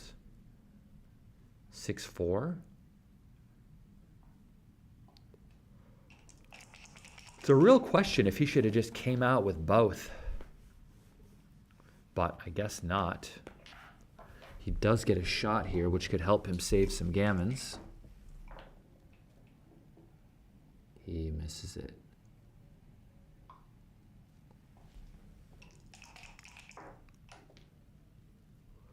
Four, 2.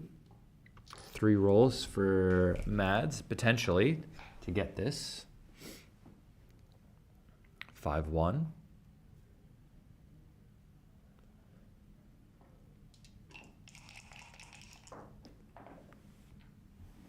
Four, 1. Okay, there's another way to save this. He could roll another ace as well, give himself 3 rolls again. 6-3 comes all the way around, puts it on the 5. 3s, 4s, 5s, or 6s for the gammon. 6-5. What numbers miss? Don't think any numbers miss.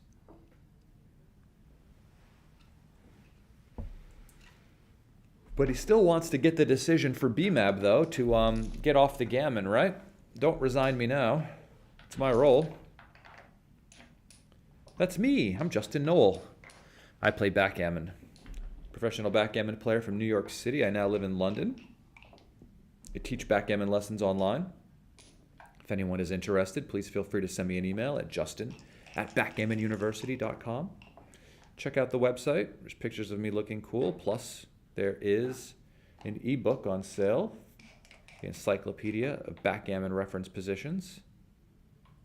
Book has been out of print for years, but it is available once again.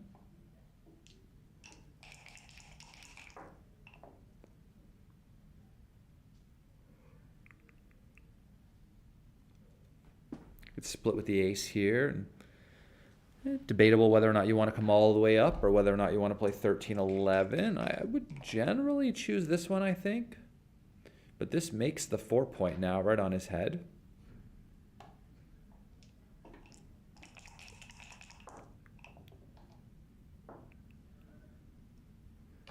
Two 3-steps all the way up.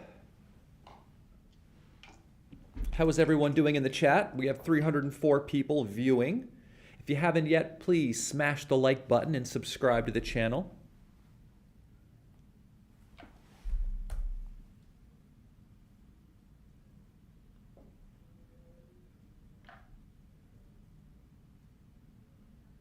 The more likes we get on this video, the more people they spread this content to, the more players get into backgammon, the better it is for all of us.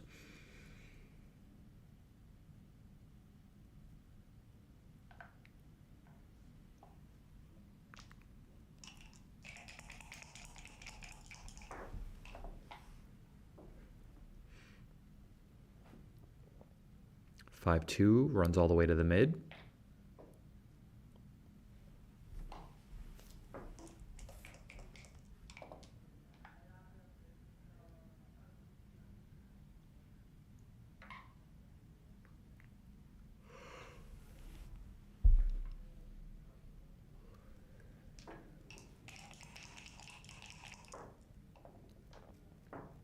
Wow, double 6. And this makes the bar, and now he's on the roof behind a 5'. He needs a 3 big time, and he does roll a 3. That is a game saver.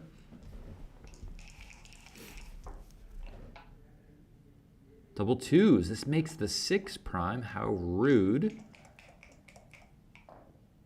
He needs to fill in the 5 pretty badly. Look at that precise dice there. 6-5, not great. You just play 2 down here. I mean, what else are you going to do?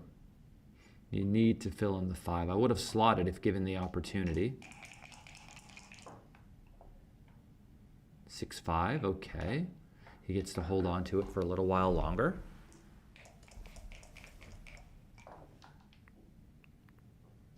Wow. I slot the 5 point. And then we just play 13-7, right? We just hold our breath.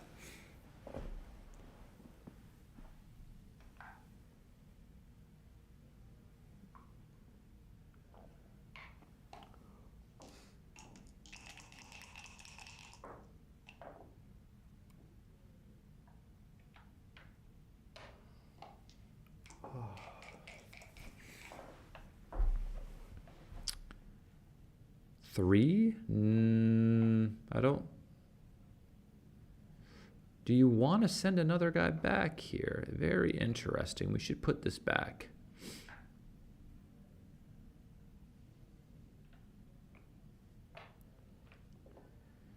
Interesting. I am not sure if you want to send this other guy back. It does cut down on the number of combo numbers that will hit on the 5, that is for sure, but it will increase the number of time that it takes for him to enter as well. But this is interesting now, right? Because there are some entering and cracking numbers. As a pro backgammon player, what are your main income streams? Cash games and teaching. And private events, lectures, things like this. So I help out with private events for backgammon clubs,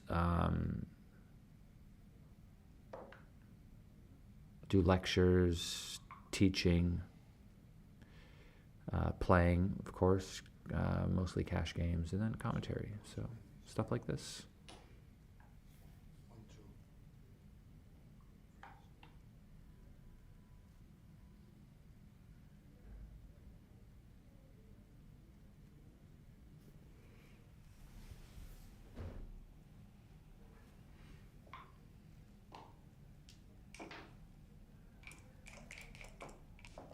I've actually been teaching games professionally for, I don't know, maybe the last 12 years. I used to teach chess full-time in New York City, as well as teach backgammon lessons there before moving to London.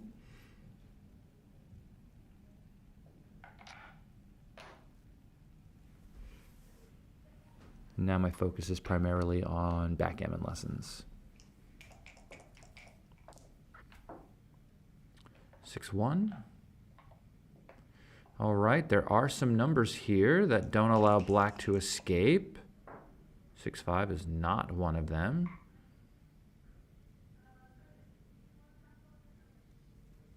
It's not always necessary to cover on the 2 point here. It might trick him into hitting it and thinking he can win coming forward somehow. Yeah, maybe there's no real downside to making it here. 4-3, and it's a very familiar story. White's board begins to crunch again. Do I play chess? Sometimes. I like backgammon as a game. I find it to be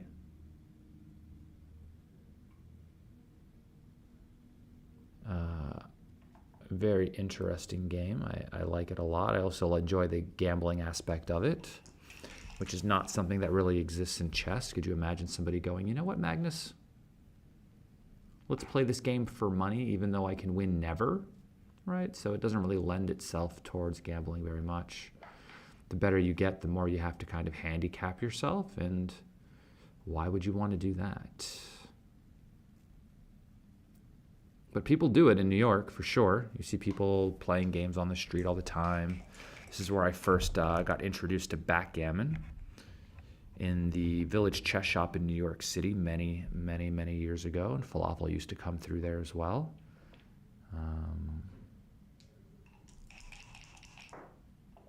I met him back in the day there, back when I thought that I was good and I wasn't yet. And it was funny, I ended up winning, and I think it was, his name is Junior, goes, Justin, you know, he's pretty good now, yeah? Falafel just goes, it's okay. But yeah, you know, things like that, it's just like, okay, well, there are definitely levels to this game. And once you dive in and start to kind of understand the nuance in this game, you see why there is such a big separation between the professional level players and the players that don't quite play at that level yet. There's just a lot of like intricate details and understanding that, you know, once you see them, kind of opens you up to a whole different world in this game.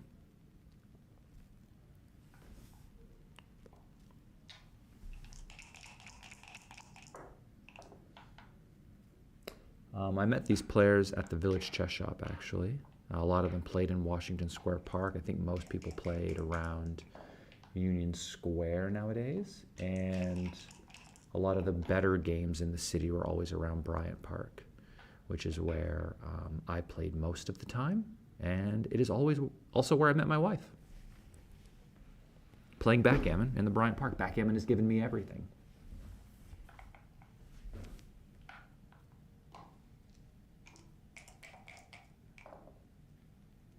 Double threes. It has also given me headaches, by the way. Another double threes. Yeah, I like this, keeping the board closed. With his board that destroyed, and with you winning a gammon, winning you the entire match right here, you should be a bit more aggressive for these gammons. You tend to play more aggressively against broken boards in general.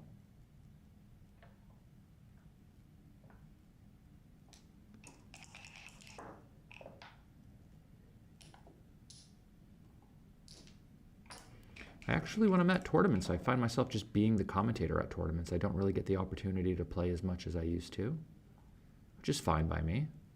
I don't mind either way, to be honest.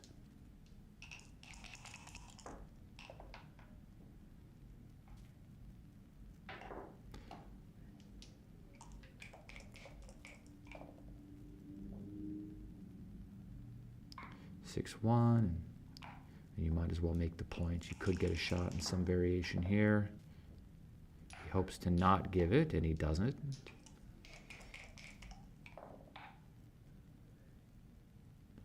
Five, four, so one of the checkers has to run off. No, I like this. You should just continue running. I mean, you could cross over as well, but maybe this is fine. I mean, it is very efficient as far as the crossover is concerned. If your main concern is getting off a gammon. But I feel like the main way you get off the gammon is by getting a shot and hitting it and hopefully having a really good board.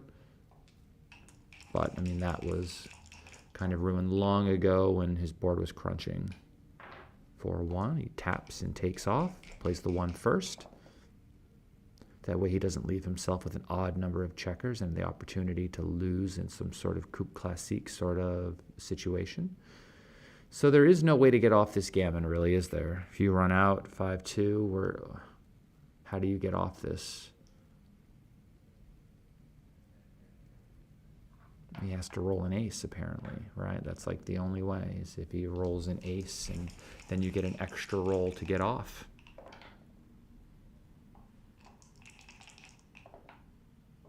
And that's the end of that one. All right, well, Mads Andersen rolls his way through that one. Felt like a pretty seamless match from his perspective. I think he played quite well, and then also, you know, rolled his way to victory in a lot of these situations. So congratulations to him, and I think Daniel Rosenberg will do well in his next match. I'm sure there's another match for him later today somewhere. Mads will move on to the next round, and we will update the brackets and see who we can get here on the next stream for round 2. And we will see you all shortly. So stick around, like the video, subscribe to the channel, and we'll see you soon.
you can become a famous grandmaster?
We are ready to go. Sorry for the delay. We now have Thomas Wahlberg versus Kenneth Olsen on the stream. Round 2 of the Nordic Open. Round 2s and 3s, because of the buys, have kind of been starting somewhat at the same time. Round 1 and round 2 started at the same time, and so trying to find who isn't playing already or who is currently playing is a little more difficult than anticipated, but we hope to have this figured out shortly and keep this going quite well. We've got a great board. Hopefully with the board swap, everything fits. We have a baffle box on the side. So hopefully I don't get lost on who rolled what, which will definitely happen. I have a tendency to then look out of the window and look back at the board and not know who rolled what. But we'll do as we do. I am Justin Knoll. I am your commentator for the day. Professional backgammon player and coach from New York City, currently living in London, currently sitting in a chair in a hotel in Copenhagen. This double fours is well known. You come up and you come down.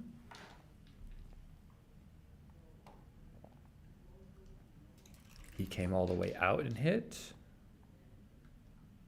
And 4-3, I guess I would just make the anchor. You could come in and make the 10 point, but I don't see really the value in that over some other plays.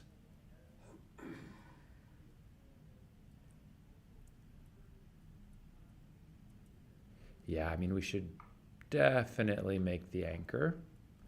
Can't think of anything better to do than that. If he rolls a 1 and decides to hit me there, good for him. 4-2.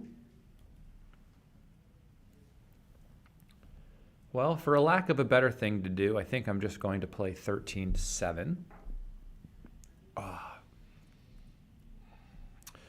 You know, one of the benefits of playing 13-7 is that I have nothing else better to do. And if I get hit, so be it. I can't be concerned with these things all the time. With the 5-2, we'll just double slot, of course.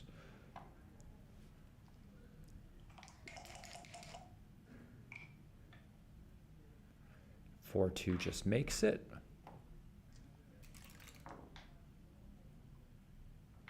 4-1 just makes the board. All right, so white can't afford to leave shots anymore. The cost of getting hit is just a bit too high. 5-3 makes the 3 point, or we can clear the 16. Actually, I think that is probably better, yeah. Now that I look at it, that was going to be a trouble spot to clear anyway.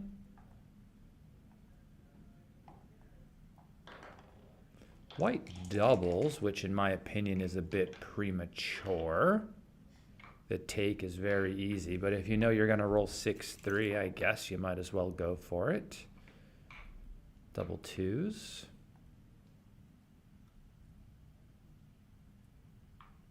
Do this. Okay, I mean, yeah. Part of me was thinking that this play was all right. 6-5 again, what a shot. If he does it one more time, he'll clear the point, of course. I mean, this is generally should be harder to do, but gosh, are we going to play 2 down here?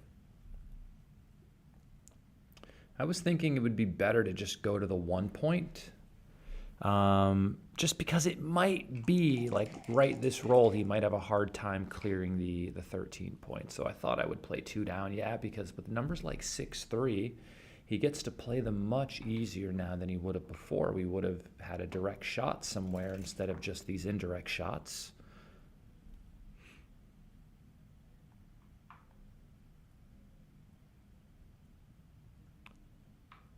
Yeah, we should slot the 2. I like this play. 1-4. Safety's the checker. And 2-2.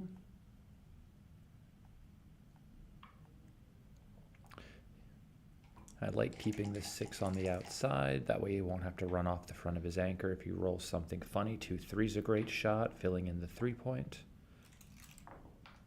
I'm not sure. I think we're going to try to rotate through them, Bill, so we get a match from some people and a match from other people, just to make sure everyone gets seen a little bit. instead of just following one all the way through.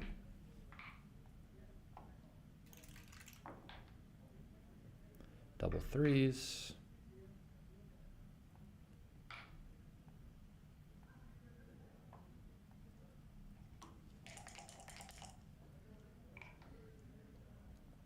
Three, two. How much are we up? 17? 15? I don't know. I think I would just clear the 8-point probably instead of this, because this might leave shots, but maybe it's okay. 5-3. Now he clears the outside point. I am doing a marathon session. 6-2 is forced off of their anchor. Scary. Not many numbers point, but some do. 4-3 does not. Wow. So this is unfortunate. But yeah, I like this going to the 3 and the 2 play. Just in case they can't get out, I still have a decent distribution of builders to point on him next roll. All right, so this seems good. Seems like the only play, actually.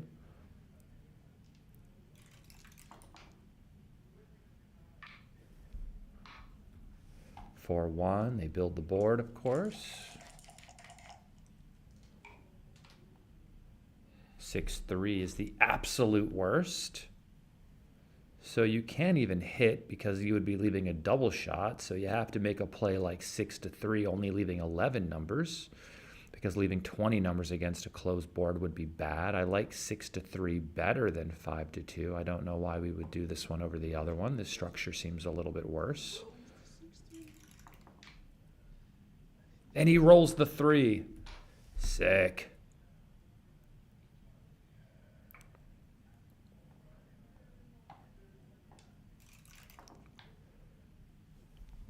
And he just continues to play on.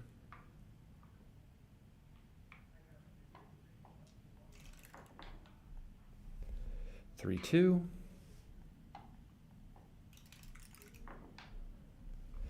5-1. Yep, everything is looking good. Double 2s. Just rip a guy off and play 5-3. All right, 3-1.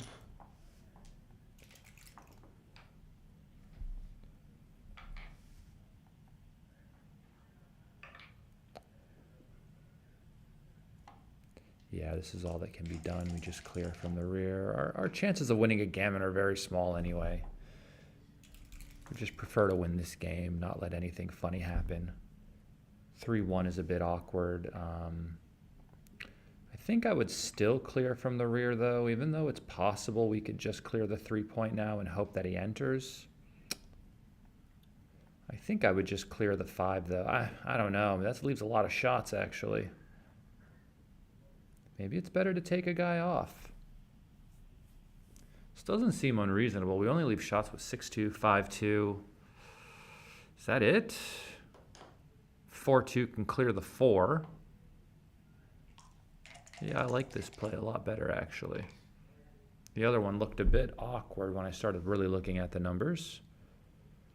Double 2s. Yeah, they're still on the roof. I would continue to play on. I wouldn't get nervous now. The guy's still on the roof. You've actually got a chance to win a gammon here. But probably not a big deal. But, I mean, if you were playing on before, I'd play on now still, you know? But whatever.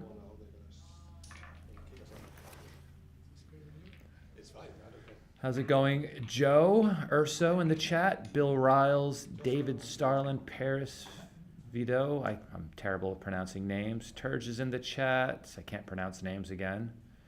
Yeah. How are you, Bill Spruce?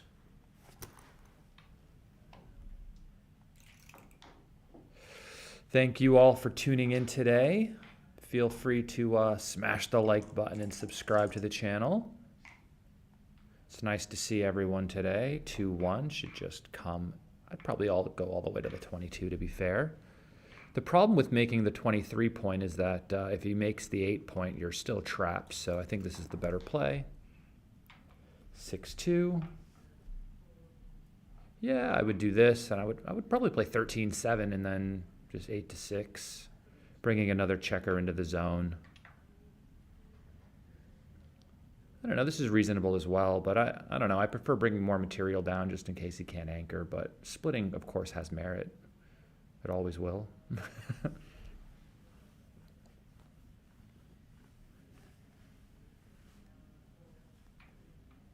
But I would play 2 down. I don't necessarily need to split against white structure right now and give them some momentum with hitting me. Maybe they roll something awkward and kind of leave me a shot anyway somewhere, you know? But bringing more material down can't be bad, especially if they don't anchor.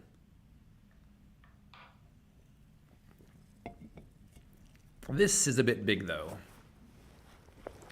Leaving shots. Like, shots? What for? Probably up in the race a little bit after the play. It doesn't seem necessary.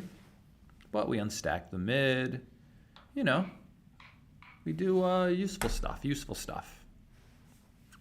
Always good to do useful stuff. I don't know if you know this, less useful to do useless stuff. I'd say that's pretty true.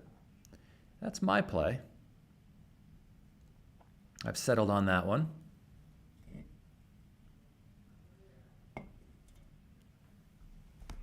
He's looking at it. He goes, this looks pretty good. I don't know if you know this, but I can read minds.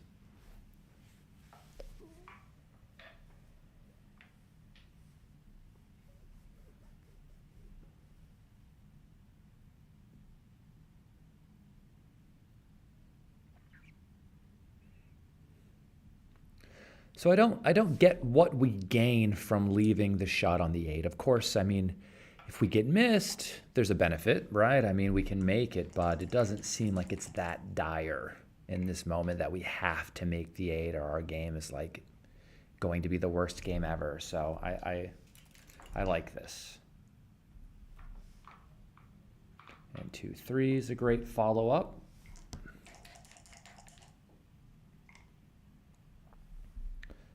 One, nice roll. Finally being able to develop something, making the 7 point.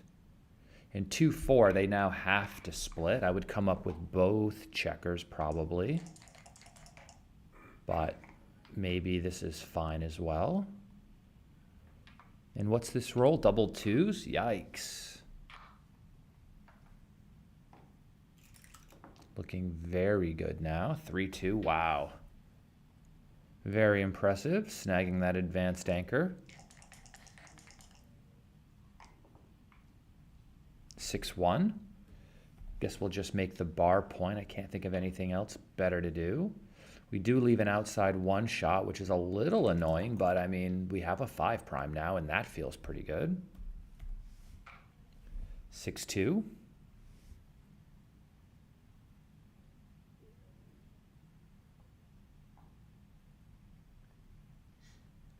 I don't think I'd leave the additional shots out here, but I wouldn't have put him there to begin with. 5-1, just comes down to the 7. 3-4.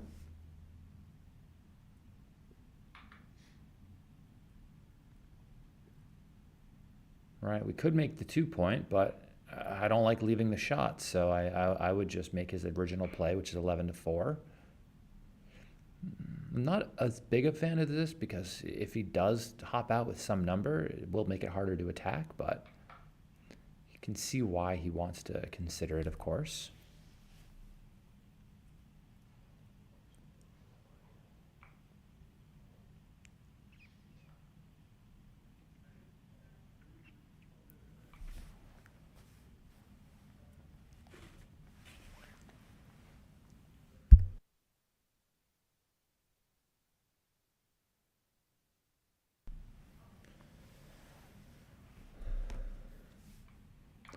Not sure if this decision is that critical, but, you know, get a little creative here.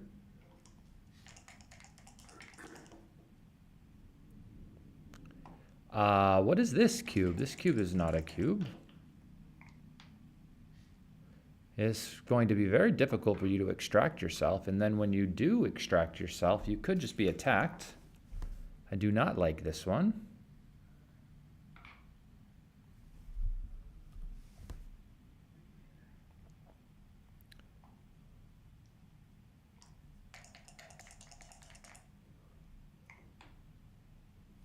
Five.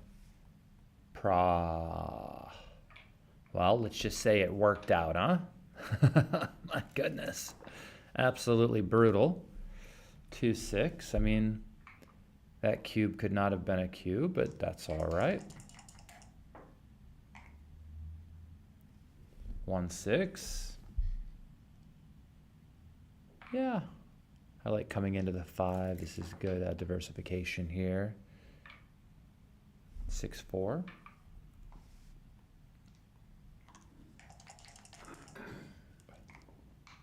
Anyone have the information on that cube from a minute ago? Be nice to see.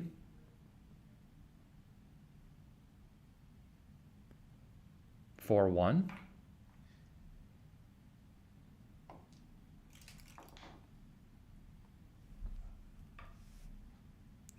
Yikes. Double 5s. This is not good. 4-3 points on our opponent, I think. I mean, that is a good option, I think. We could make the 1 and try to force him off of the anchor, actually, which is another, like, reasonable plan, because now you'll notice that, like, it's harder for him to get forced off of his anchor doing it this way. I don't know if I would let him out with all of these numbers. Yikes, double 6. Okay, well, I mean, what is the race now? The race is still really big in White's favor, I think, just due to the wastage on the 1 and 2 points. But I really would have thought about that with 6-3. I think I would have just cleared the 7. I don't really want to let him out with 5s, right? And I think this might have been the problem with making the 2 point on his head, is that, like, you want to force him off of his anchor with 6s. And then you can attack him and win gammons. So even though making the 2 point kind of seems like a natural play, making the 1 point really helps with the overall situation a bit better.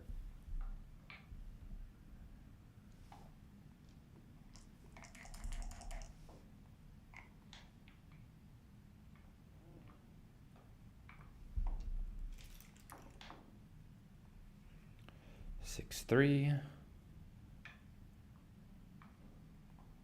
Get his crossover this way. Interesting. I think I would have just come around or whatever, but probably not a big deal.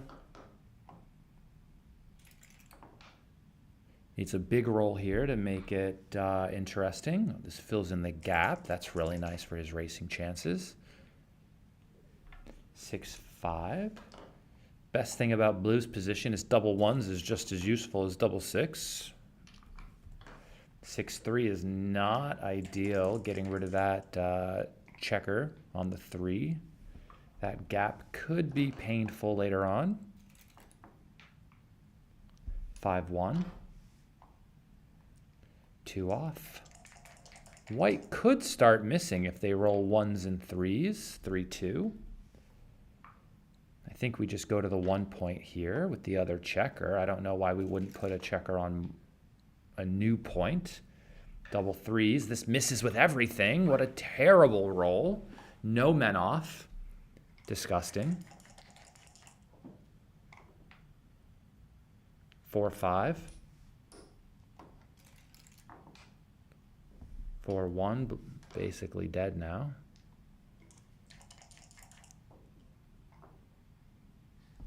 Uh-oh. 2-1. I think I just play from 4 to 3 here, but it's not going to be a big deal. 3-5. Maybe it's better because the 2 will fill in the gap. 6-4.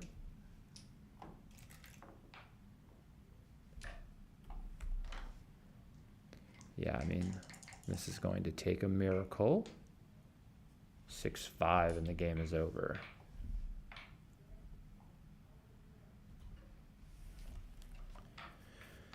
All right. Both players playing well, I think, so far. Just finished the second game. The score is tied 2-2 and a race to 17.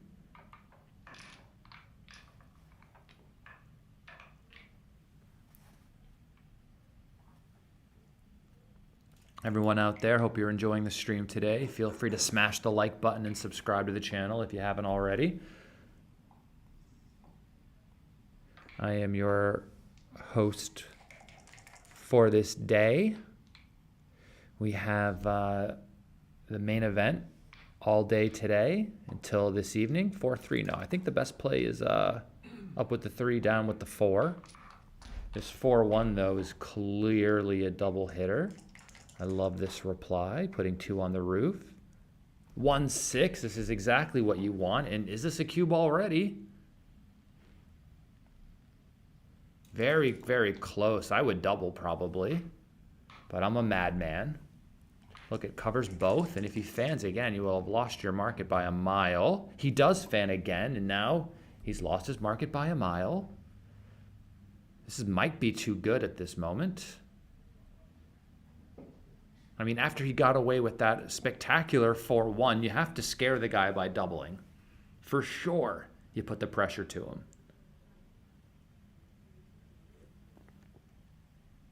This might be too good.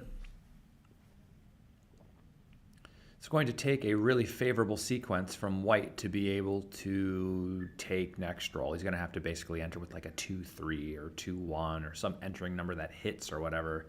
And even some entering numbers that hit still aren't takes from the roof. I mean, depends how he hits. If he rolls like a 5-4, then rolls a, something from the... What? You can't take this. This is probably like a 300 or 400 pass or something. He was thinking it was too good. He wasn't expecting a take. Wow, you can't not do this. No. Just make the point. Yowzer, that's not going to be good. I thought it was too good. No, you can't hit here. Why not just make the 3? Oh, my goodness. 6-5 fans, I guess. If he's not going to hit you, you can do what you want. 3-1, can't even cover now. Now we go back to priming, I guess.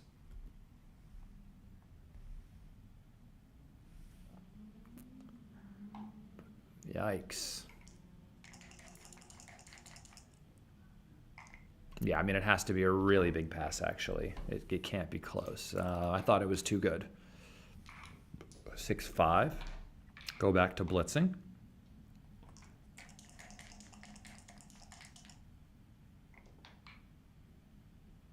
5-4 fans. These dice are not being kind. Double 4s.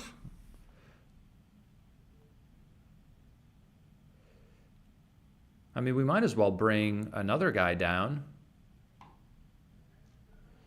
and bring it to the 5 or something to attack. This is probably fine as well. 3-4. Enters with 1. And this should want to attack. Nothing attacks. How annoying. Yeah, this seems okay. I mean, I might play something like, I don't know, just 10-7 seems fine. You could also make the 9 and step up. I might play 9. I don't know. This seems okay. I mean, is he really going to roll 3-4 and break his anchor to hit you? That would be suicidal. This also seems suicidal. Don't know if our position's that desperate where we're willing to accept all of those losses just to pick up a couple extra gammons. I mean, he doesn't have to roll a 3 next roll, right? So maybe his 10-7 play is best because I don't even know. Wow, what? No, don't do this. You're killing your own position. For what? 5-4. 2-1. All right. Well, he's in the same situation he was the roll before, except now the 5 is open instead of the 3. Now he's looking to hit and make the 3. I wouldn't do this either. I would just make the point and come down.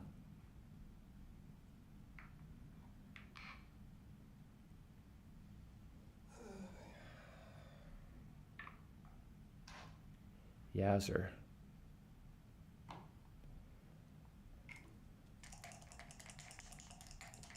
I don't think that's good. I mean, he rolls a 6, he could win.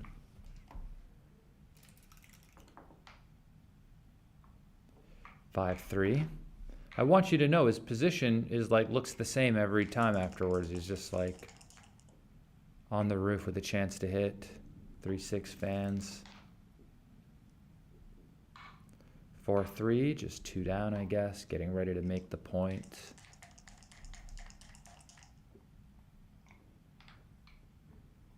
Five, 4. I thought it was 5-5 for a second. That would have been hilarious. 5-4 needs to hit back. I enter with the 5. I hit with the 4. Not this way. I do it the other way.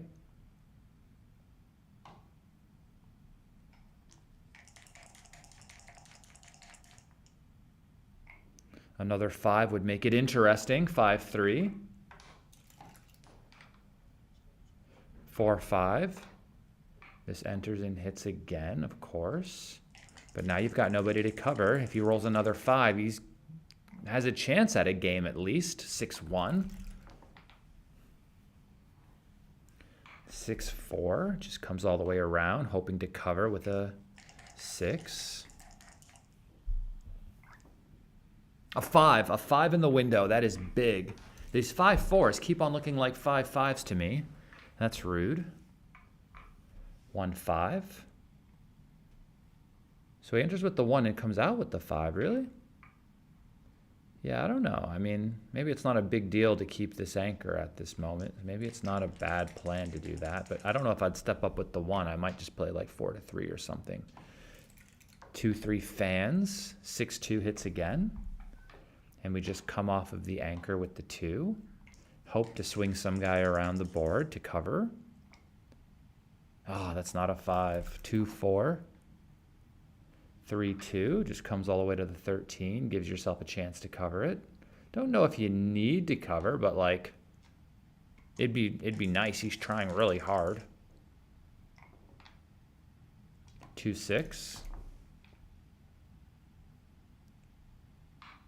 3-1.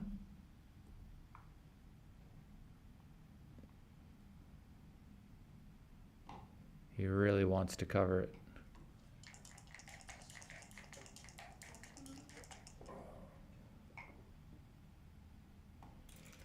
One, 4. 4-2. Well, he deserves it. He was trying hard for this, I tell you.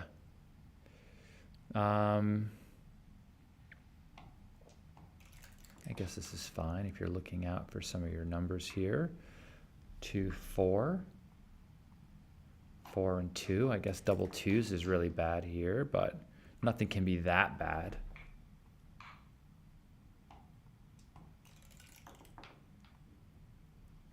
Two, 4.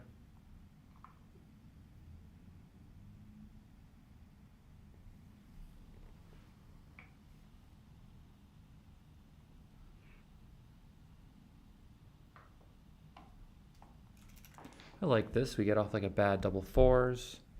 2-5. The 5 comes around. The 2 goes into the 6 point. 2-4. 4 and the 2 goes to the 2. I like this play. 1-5. Yeah, you're going to win a gammon every time you're not hit, so we should be playing safe in those instances. 5-2 clears the outside point. Just clear the 6. 1-3 fans. 5-3.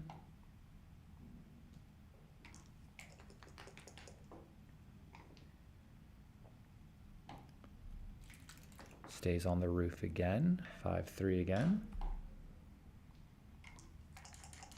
Very nice and safe Baron for Kenneth Olsen. Double 3s. This is just like terrible to keep fanning this way. 2-5. He'll eventually enter. Finally, he's got one in. 6-1.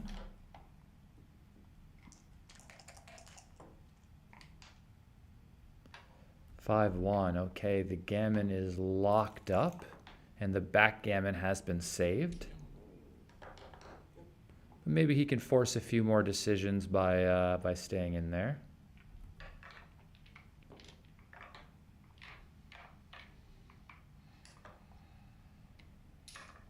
Good for the BMAB, you know?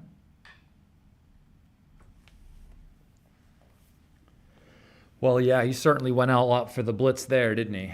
And it eventually worked. It eventually worked. I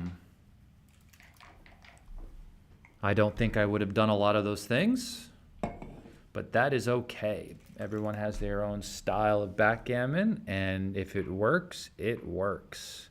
And boy, did it work. It paid off in spades. 5-4, just 2 down. I wouldn't want to split into those stacks, but maybe it's okay. 1-4. Could make the 7-point, actually. You don't have to hit. But if you do hit, you should probably hit 2.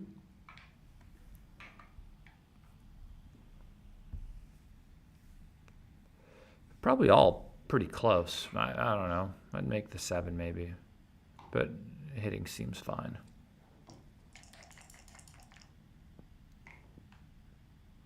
(4-4). Devastating. This hits, and you could hit twice actually by attacking on the 5, or you could make the 4-point. I think I like the hit twice. Maybe I'm being a bit greedy, but I like it. I don't like it anymore. 5-2. I've changed my mind. 5-3. And we'd have to hit on the 5 again. Anything else would be uncivilized.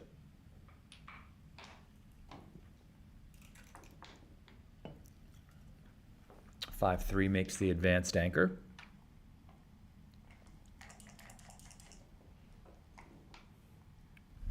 (1-5). So I would come in with the ace, of course, and we could either play 13-8, but I think I'm more inclined to play 21-16, to be honest. Just because I like having that spare checker on the 13.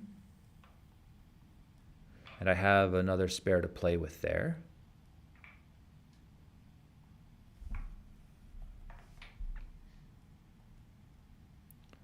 What else are we going to do? Just run all the way to the 13, right? I mean, we're probably up in the race after the play. I don't know. Yeah, I mean, if he hits us with a 6, he has to break his anchor. So at least it'll cost him something.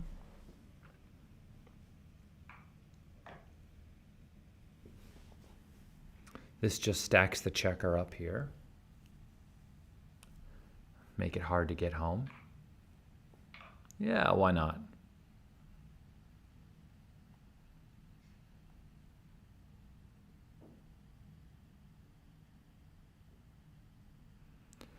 Has everyone hit the like button today?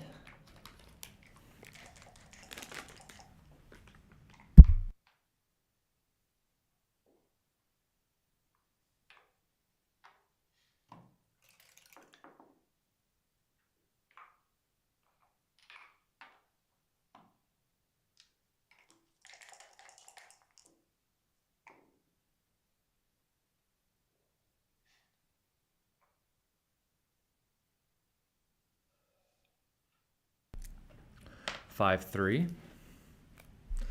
So what are we going to do here? As we just come in and, I don't know, step up with the 3. Everything else just seems a bit awkward.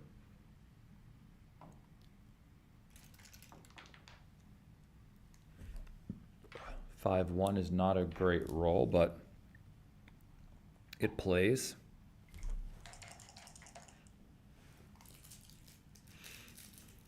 (6-6). That seems pretty strong.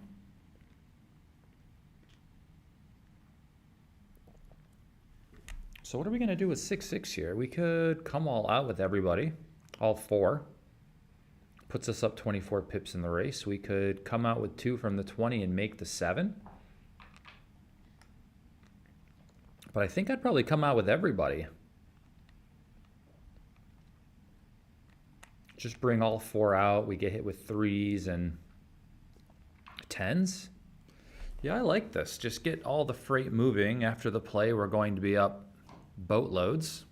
I think that's a nice play. 6-5 misses and just swings all the way around.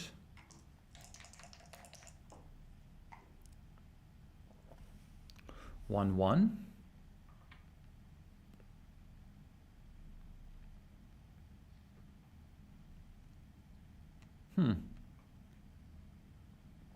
Interesting. Yeah, I'm not exactly sure here. Making the 2, okay. It's funny, like some of these plays always just seem a bit reasonable. We do this, we do that. Nothing seems to be that crazy in this game, right? It's just a holding game at this moment. I think that double 6 was a really good decision, and it was nice that he was missed.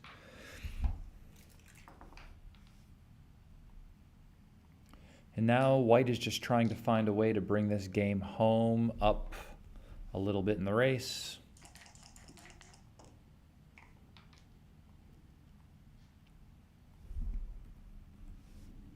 One 5 should just go to the 8. It's probably better than making the 3-point.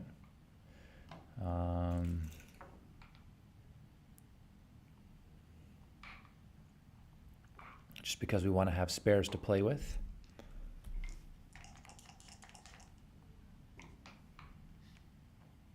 And it's not like black is going to be trying to leave us a shot anyway, you know?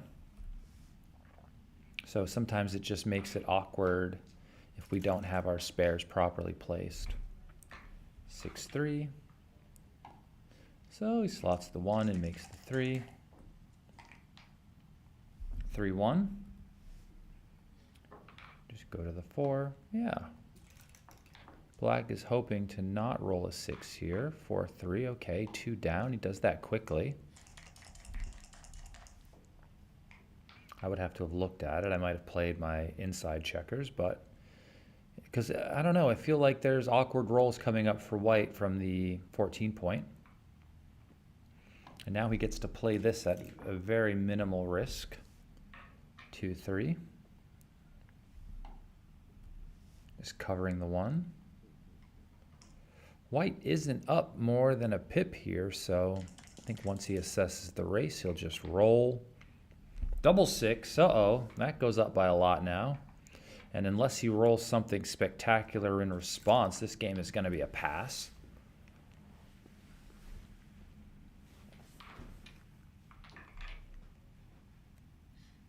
And he rolls double 4s. That's a nice reply.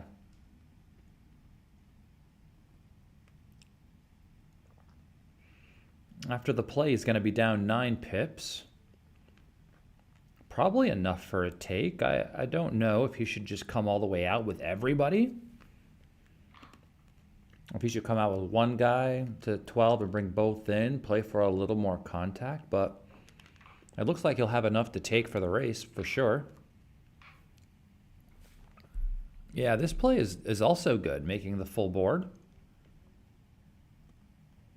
Just might be harder to leave next roll if you only roll one large number after they've made the 4 point, I think is like the point, right? So that you do this, he rolls something to cover the 4, then you roll like 6-1, 6-2, 6-3, 5-1, 5-2, 5-3, and you feel like you have to run, but then one guy gets left behind. Whereas if you leave with 1 now and play more for the race and don't have the wastage by making the inner board point, making the 2 point, then if he covers, he might have to hit you loose, and then the race might be good enough. You know, if he doesn't hit you loose, you might just get to run out and enter a pretty good race. So maybe I would go to the 12 and just bring both checkers into the 10 and the 9 and just hope he doesn't roll like double 3s, double 2s, double 1s or something, you know?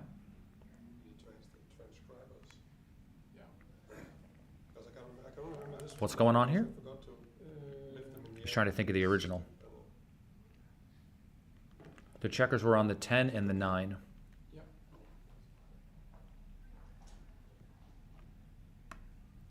I'll be back.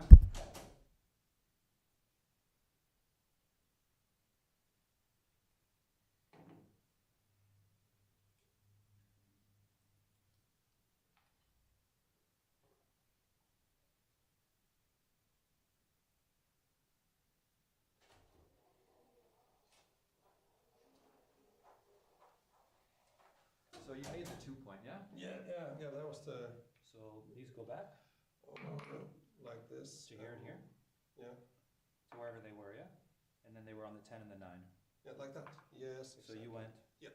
1, Yeah, 2, 3, that was and then one. brought this other one. That was yeah. just easier for me to count, And so. this is the original, yeah? Yes. We'll wait 2 seconds. We'll just wait 2 seconds, so you can get on the stream. 5 seconds. Yeah. I just did it because it was easier to count. Yeah. So, 9, 5, 4. The original position has been reset, and we are good to go.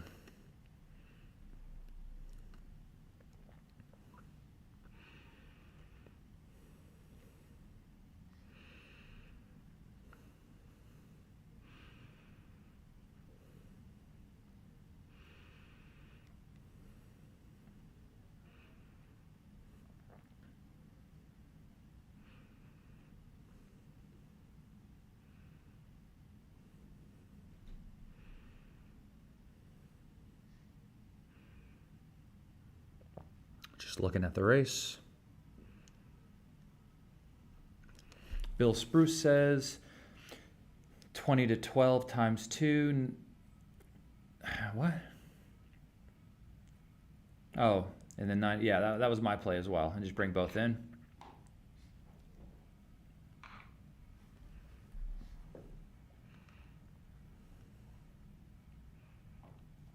And he doubles, as he should. He should take.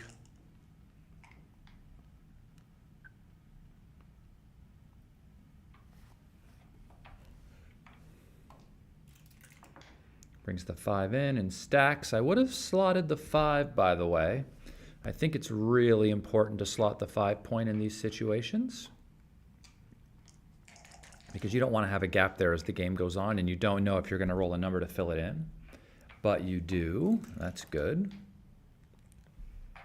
6-5 is a great shot from back there. Now the race is within a pip. Double 4s. Wow, another one. Boom, boom, boom.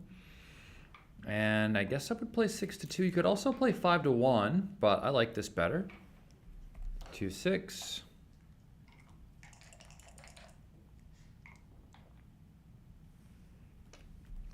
2-5, just 2 off, of course. 3-2. 3 off, and then 6 to 4. Blue's going to need doubles in order to bring this game home, or they're going to need white to start floundering. 1-5, so the 5 is here, and I would play 6 to 5 in this position, actually. I think rolling a 5 is probably worse. 3-1. Blue is limping. Black is limping. 6-4.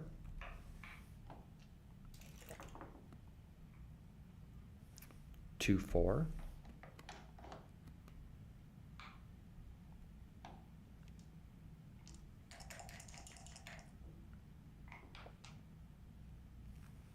Six, 5, okay. This looks almost over. Uh-oh, I spoke too soon. Imagine getting this in a race and like still losing. That would be rude. But white doesn't get a double here, okay. If blue doesn't miss, they win. 2-1, they miss immediately. How rude to give me that and not give me the win.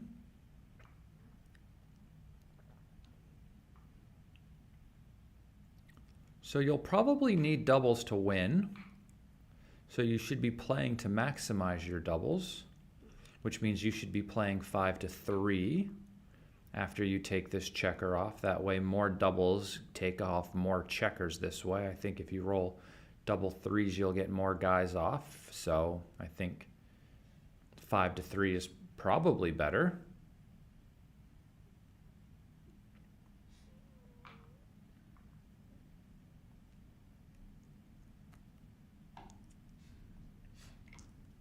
There also could be like 3 aces in a row here, though. 4-3. Big double time needed. 2-1 again. How rude. So if white doesn't roll a double, blue can win with 5s or 6s, but that's it. That's like a 5.5% chance if he doesn't do it right now. 2 numbers, and the first one out doesn't do it.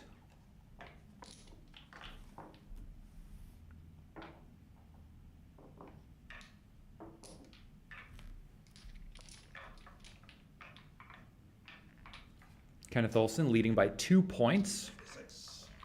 11 away, 13 away. Looks like a long match is coming up. Small wins, 1 game at a time. 6-2 splits, 6-4.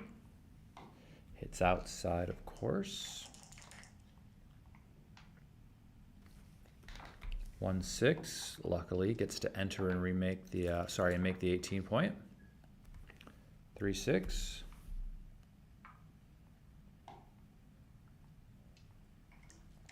I don't know, maybe 2 down is a play instead of stepping up.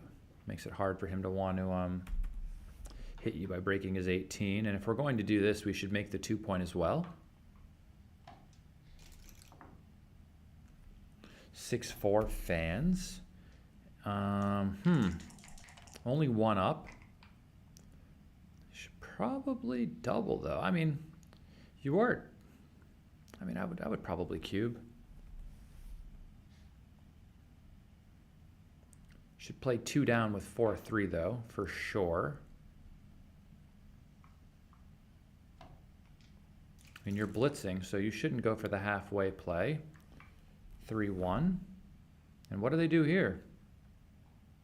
Another shot has to be left somewhere. You should probably double again, right? Maybe it's close here. 6-1 makes the bar.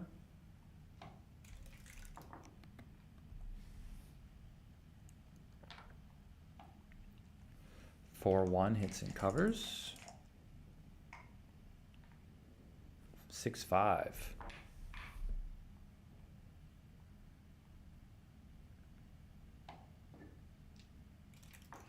If he doesn't get hit, a cube is probably incoming.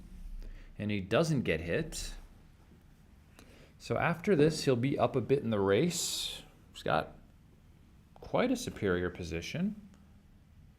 I think the only play here is 13-6, and then I would double if I was white, just in case I make the 5 point. I don't think you want to step up into this. This just makes it much better for white, because then he gets to attack you loose on the 5, which is something he couldn't do if you were on the 1. He would have to just like point on you naturally.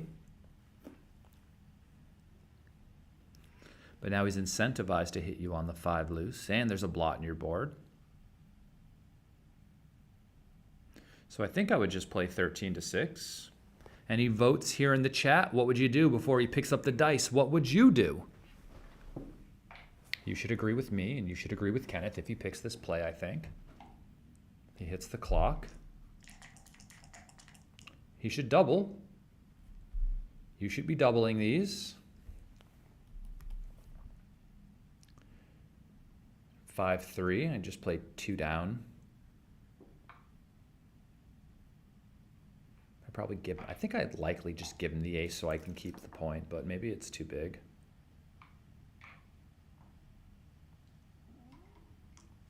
But I would have done it.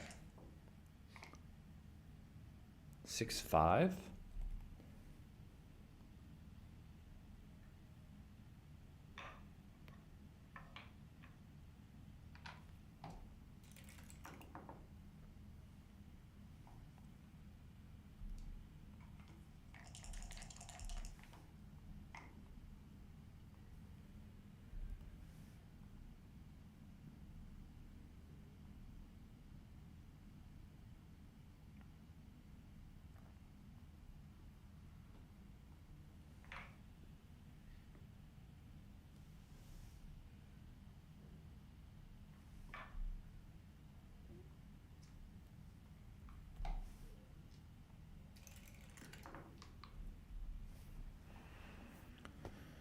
5-2 comes off the anchor, does this, okay. He rolls double, and then what? He cubes this.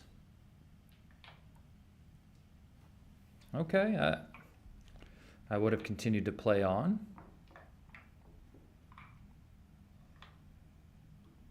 Gave him an easy out. Someone suggested to bring back the big cube, so we, yeah, I mean, come on. 3-2, 2 down. Well, I don't know if this is entirely necessary at this point. You're not really trailing by that much, but a lot of people don't know what to do after this, but we had this position yesterday. Somebody played 2-3, 2 down, and then the best play we found out later was 24, 18, 13, 11.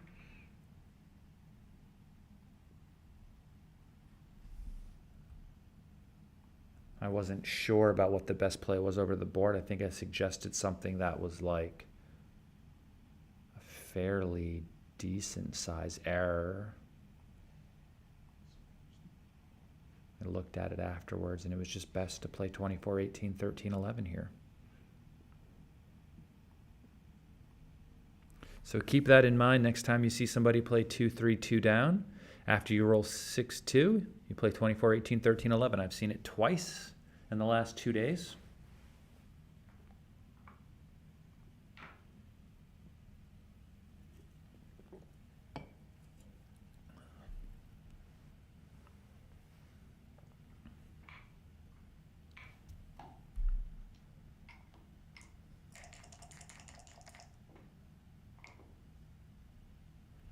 Four, 5 should double hit. Don't think there's any doubt about that one. Michi's double tiger would be proud. Is that what this is? Something like this. Something similar. It's just a regular double hit. 2-4. Yeah, well, what are you going to do here? A lot of stuff points. This 6-3. Wow, okay. So you could make the 4, or you could hit and go to the 1. I think I like keeping the 4. Seems a bit more positional. 3-6. Yeah, just hopping out seems clear. 4-3. So we get to hit and split. And if there's a poor entering number here, we might have something. 1-5 is not a poor entering number, though.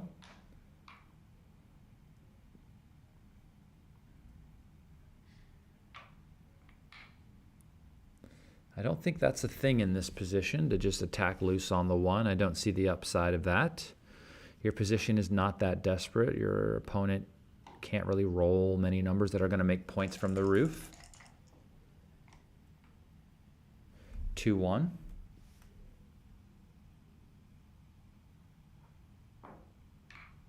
I probably lift the 9 point, to be fair. I think it's more of a liability than it is an asset at the moment, and I don't want to lock myself into the 23 point. I'm not really fearing the attack at the moment. Yeah, 5-3 makes the point because it can't hit outside.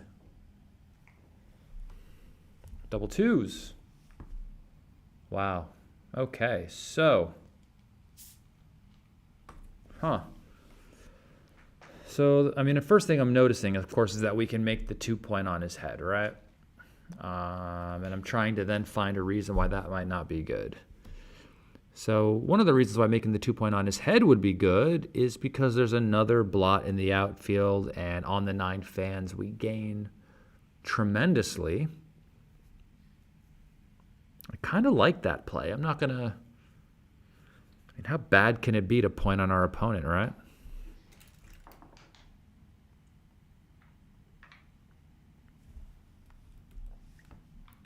One, 3. Enter and just lift. I mean, and white still has nothing. I mean, they have that funny 23 point, which they should try to get off of immediately. and they can make the 21, and then I would play 9-6, cleaning up that outfield blot. 4-5 should just run, I think. I would run.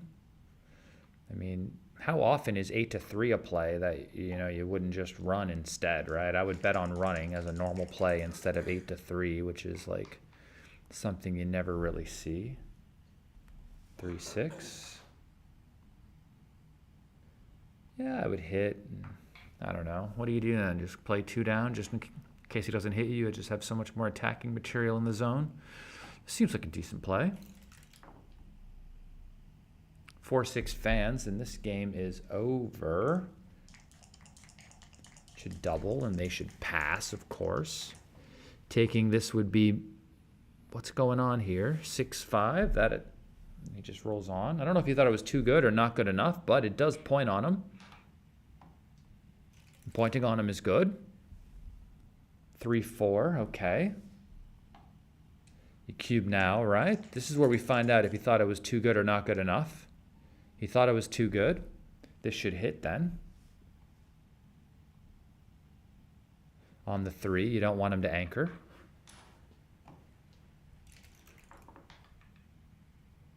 Four, 3 again, okay. And you can't even double from the roof anymore. That's how you know it probably wasn't too good. But wow, what a roll from the roof. 5-5, and then we come out with 1. I don't know, let's go 20-15 so we can bring it closer to the open point.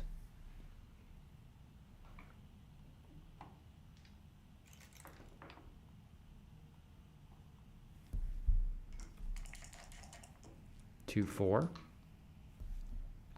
4-3. I would just play 18-11, get it closer to the open 5 so I have more numbers to try to close it. 3-6.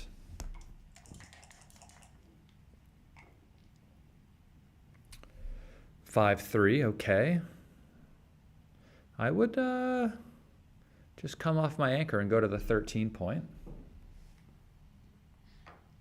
Seems like the most flexible option. I'm not sure what this does. Why is this better? This gives you fewer numbers to attack on the 5 if they enter there. 6-5, right? You would rather have 6s to do something than just 3s and 1s.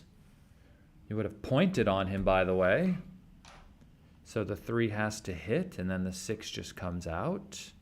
I would do the other one, but I'm not sure it matters so much. 3-6.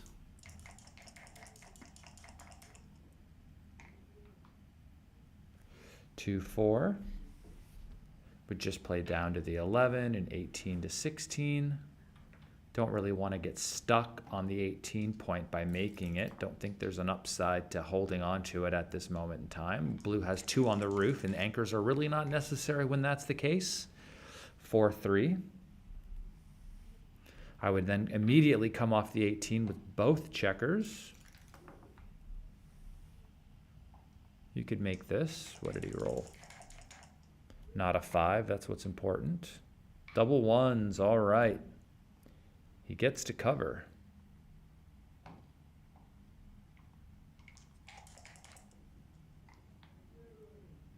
3-3.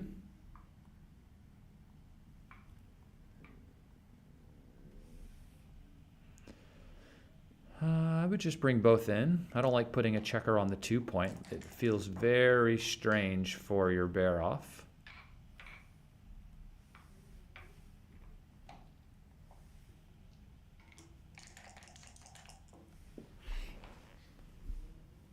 Six feels very good for your bear off.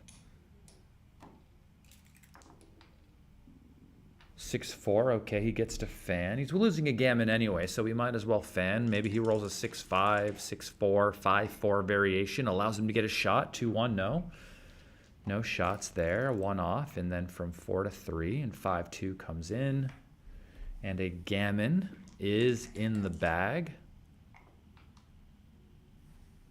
3-2. 2-4. Yeah, 4 down, 2, whatever. Just practice your perfect crossovers. your gammon saving technique. 5-4.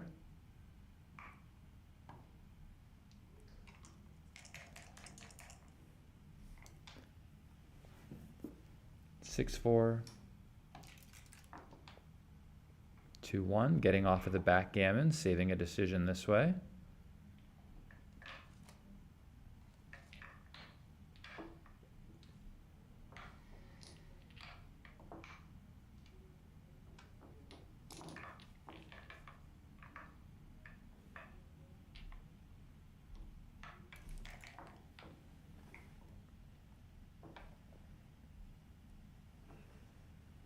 Four-two.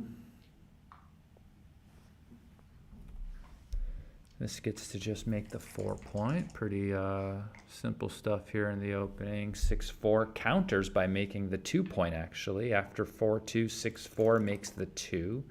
This is a small mistake. 6-4.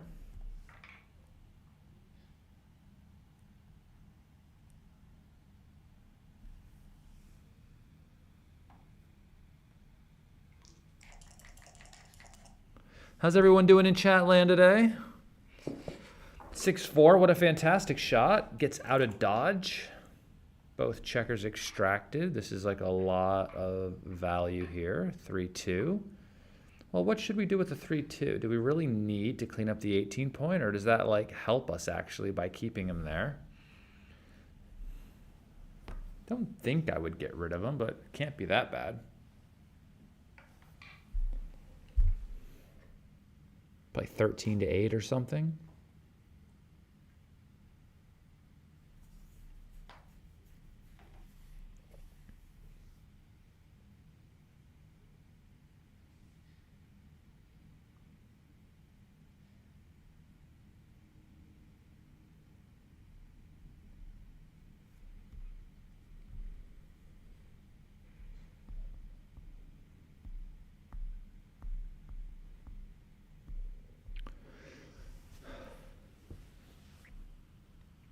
Well, it's good he's really thinking about this. I mean, whether or not you want to leave that checker there is kind of a half-decent decision. I mean, he's seen positions before where it's correct to leave it there and do something else due to the fact that you might want to make this anchor. Or he hits you, you send more guys back, and it allows you to increase your level of defense by staying back, right? But it's probably close, to be fair, because the race is close. So I'm not sure how much there is in it, but, you know, feel free. Take a look.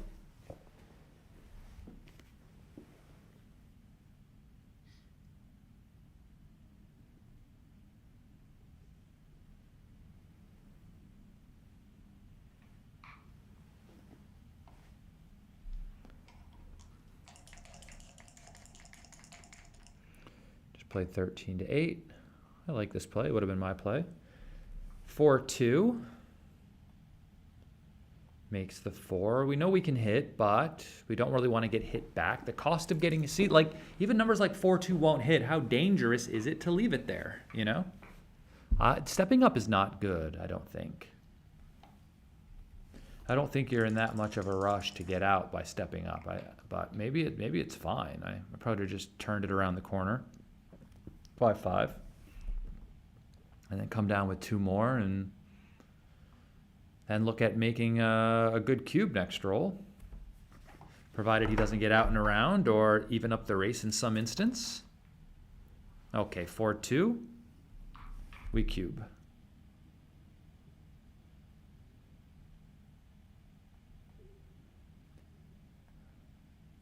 This is for sure a cube.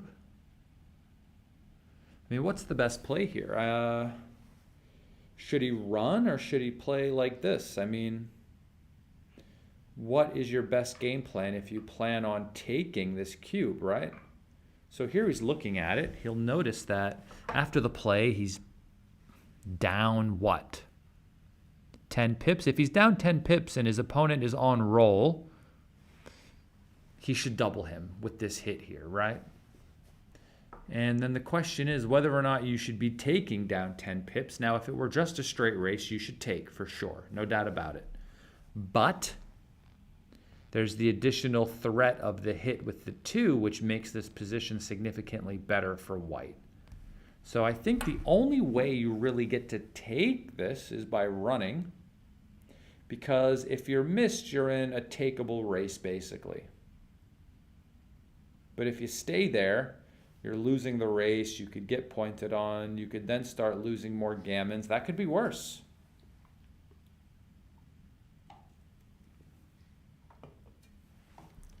He runs, and then he doubles, of course. And then he takes all good cube action, I believe. And now white wants a 2 real bad, and he does roll 1. And just cleans it up. And this is a market loss, believe it or not. 2, 3, and enter with the 2 and slot the 5. I like this play.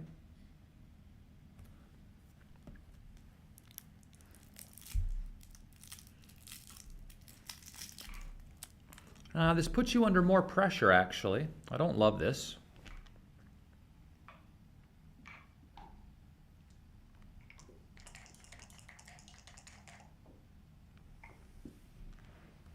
Five, 2. I guess we just play 2 down. Go to break the contact. There is a blot and board. You could also go to the 1 point, which is fine. I don't know. I'll probably play 2 down, give him the 3-6 while there's a blot and board, but maybe that's a bit too big. When you do have complete freedom, you don't like giving shots, so I don't know why I'm recommending doing it now. But yeah.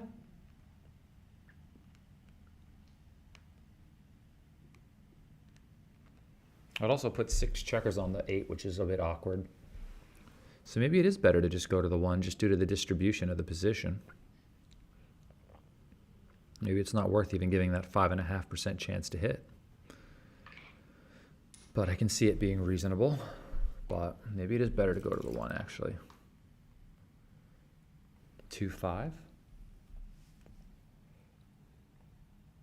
Yeah. I like playing 2 down here. You could make the 3 or something, but you would prefer to make the 5, so let's do that. 5, 1. Wow, this is awkward. I guess you have to leave an outside shot again. You would prefer not to, but there's no way around it.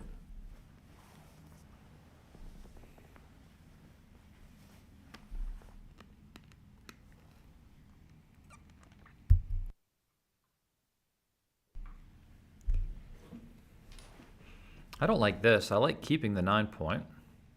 Maybe you could go to the 1 and play 11 to 10 or something. 3, 3. This makes a very strong inner board.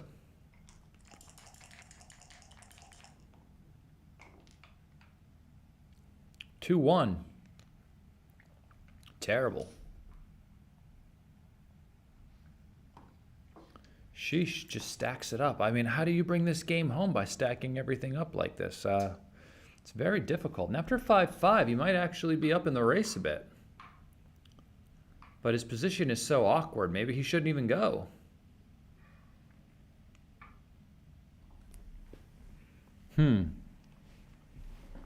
Maybe there's so many shot levers, his equity is better by staying.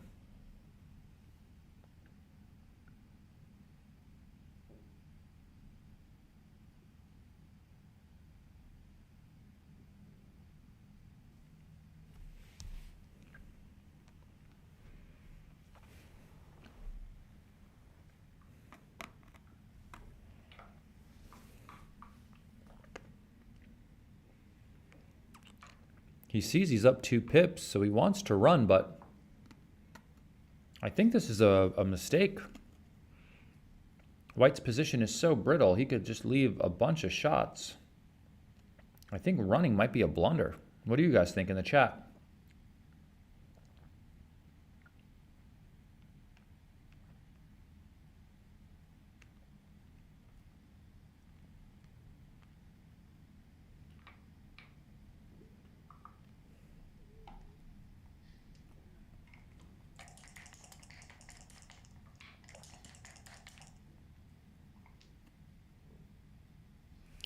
3-1.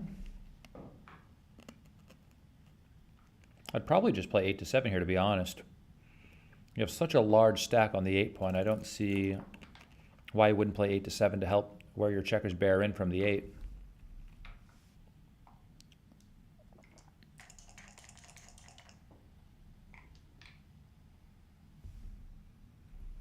Now you have like no choice about where your checkers bear in. You just kind of bear in where the numbers go.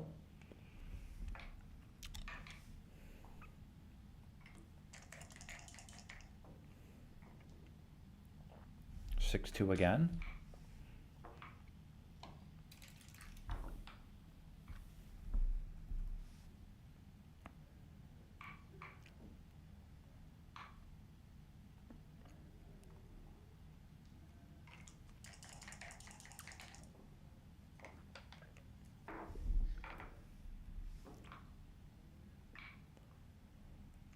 You should certainly be playing 6-5 here.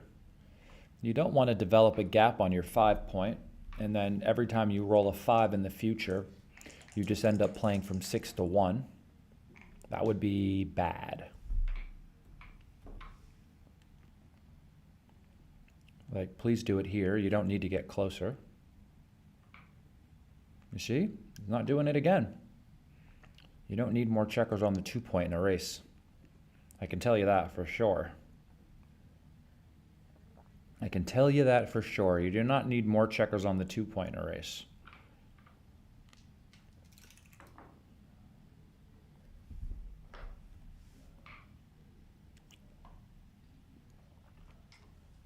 Blue has great distribution on the other side of the board. 6-4, 4 in, 6 off. 2-1.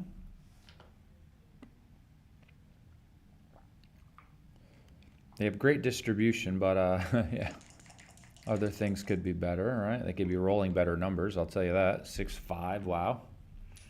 So now you'll notice that there's a gap on the 5, and every time they roll an ace, they'll take one off, and every time that there's a 5, they'll play 6-1. This is a great shot, and since there's no checkers on the 1, we should put some on the 1.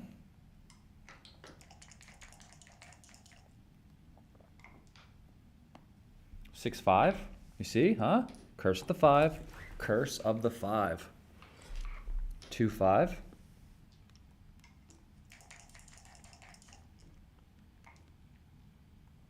6-4, okay. As long as white, doesn't roll. I mean, of course, the 5s are kind of gone now, but 1 and then 4.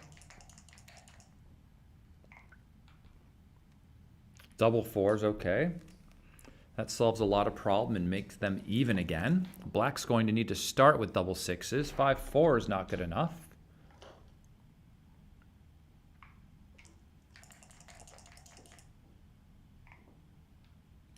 Four, 1. He's going to need double 6s now. 2-1, the worst.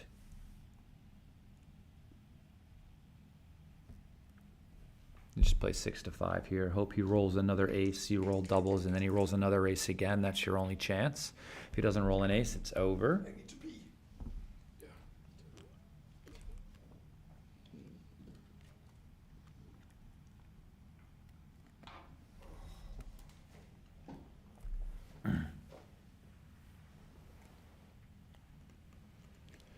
Got ourselves a little break incoming. We will be back in a few moments when the players return to the board.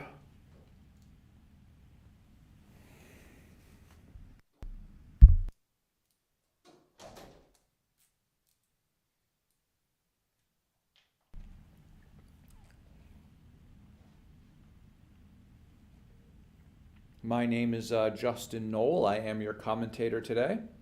Professional backgammon player from New York City, now living in London. I teach backgammon lessons online. Feel free to send me an email at justin@backgammonuniversity.com.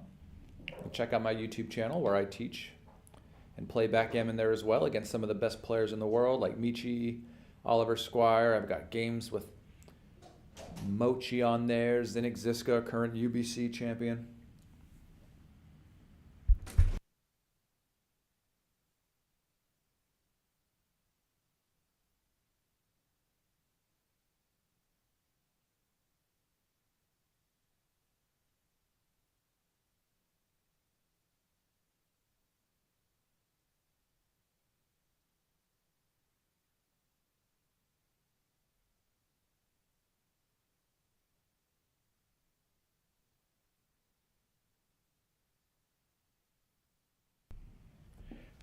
Oh, that's very kind. Thank you, Peter Alberry.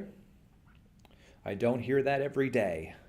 It really depends on what I'm talking about, really. You know, because sometimes I go into it and I'm on one. But today I'm pretty mellow. Pretty mellow. But you never know. I could get on one later, start rambling, start making jokes. It's bound to happen. I think during the UBC later, we're going to have maybe some other people rotate in with me so we can do commentary together on the matches. I might try to get Simon Bargett in here. If there's any other players you guys would like to see do commentary with me during the UBC later this evening, please just drop their name in the chat.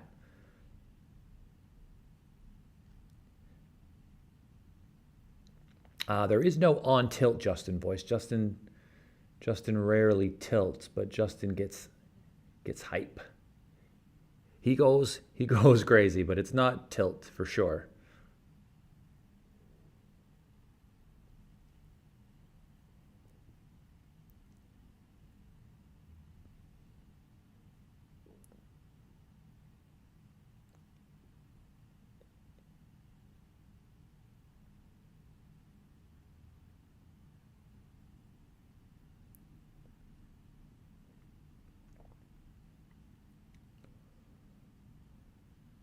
Yeah, I can't wait for Monaco this year to see who is in the finals versus ZZ.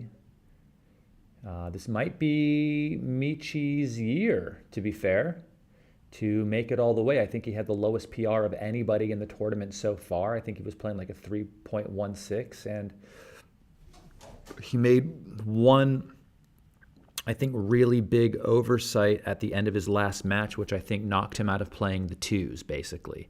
And it was just an oversight, you know. After 2 full days of playing in 12 matches, there was like a hit that he saw that he could make, but didn't see a way to play the ace. He thought everything else was blocked, and like just had a complete oversight that, you know, without that, I think he would have been playing in the very high twos at the end of all of this. So, I mean, Michi is quite on form this tournament, and I think it could be his year.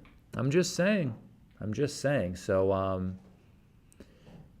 everybody loves Michi's like one of the nicest players you'll ever come across. Definitely way nicer than me. Way nicer than me.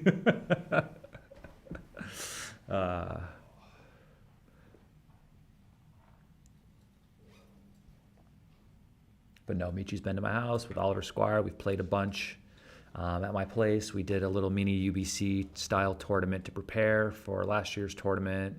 We played and recorded the matches, and a couple of them are up on my YouTube channel. So, you know, after this week of streaming, if you're still in the mood for a few more matches, you can watch me playing Oliver, playing Michi, playing Mochi, playing ZZ, all on my channel.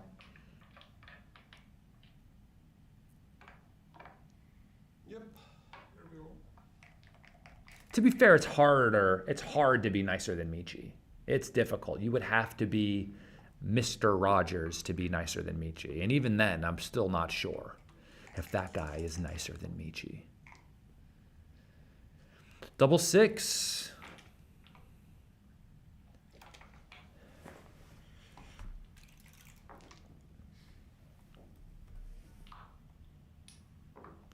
Nice reply with the 4-4, making 2 new points. And the 2-3 just comes down. And the 3-1 makes the advanced anchor, which I think is great. Helps to neutralize the position, stops white from rolling something spectacular that might overload him. And 6-5, plays 2 down. Okay, well, so far this game is great for the PR. Hard to make any mistakes here, though not impossible. I've seen players do it before, but just not these guys. These guys are a little too good for that. 6-4, double slots both points, of course. And white has nothing here. They're still trapped back there. 2-1. Fantastic shot, making the 5. 3-4. Guess we just start moving checkers off the 6. That seems okay.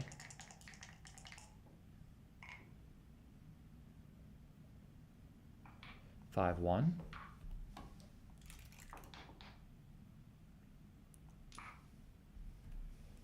And 3, 5, okay. Just making the board. Makes sense. White is certainly a favorite here, but this is not going to be an easy game to bring home. 3, 1, a nice low number, allowing them to make their board and keep their structure. Maybe things get more awkward for white than they do for black here. This double is not good. This is one area of improvement I see where like you just see things getting a little bad for your opponent, and you just double when there's no real market loss in this situation yet. 5, 2 just makes the 1. 6, 4. All right, you see? You just clear the 7. And now if blue rolls something half decent, they can maybe come off of the anchor, right? Since their board is good. 6, 2, okay, yep, nice shot. Gets to run off the anchor.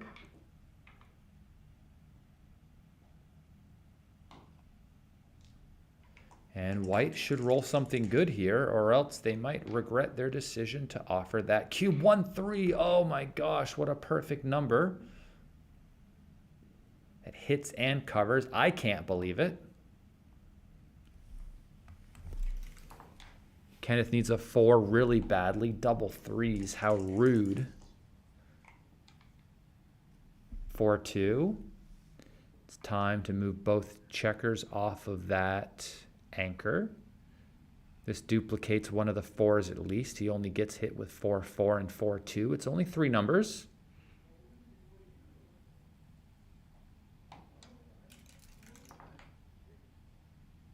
5, 1 fans.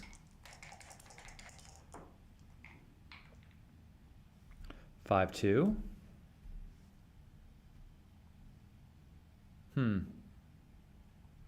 Let's see, which one do I play?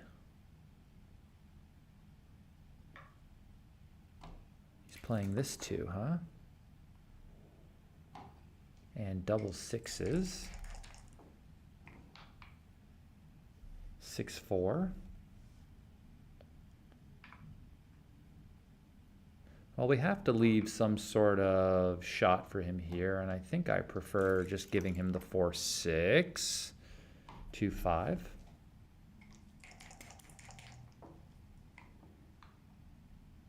Three, 2. Clear the 8 here, I think. 10 to 5 leaves no shots, but you might have trouble clearing the 8 in a bit. 5, 2. No trouble clearing the 8.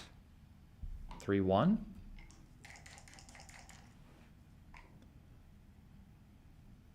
You don't know how often you don't roll a 4 until you need one, right?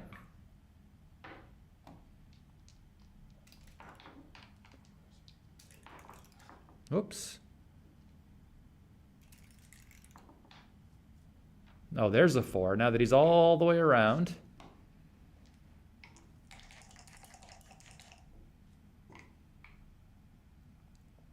Two, 3. I would just take 1 off of the 5. Get rid of some of the big doubles. That might leave shots. This leaves things a bit awkward, but it's all right. 4, 3. Probably better for the gammons this way, but I'm always worried about losing. 2, 5.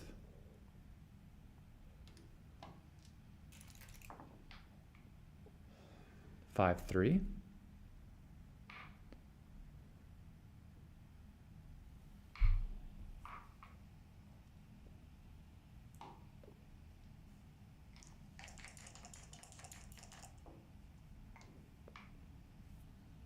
Four, 3. Just clear the 6 points. 6, 3. Yeah, we just bring both guys in. And hope he rolls the 5, 1, 4, 1, 6, 1 sort of number right now, leaving a shot.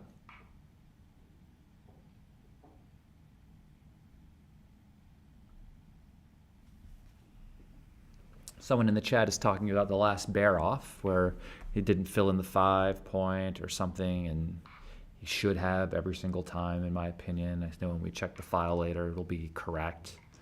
You know, it just costs a lot when you end up rolling that 5 and you end up playing 6-1 a lot. So it might slow you down a little bit in the short term, but it more than makes up for it as the game goes on.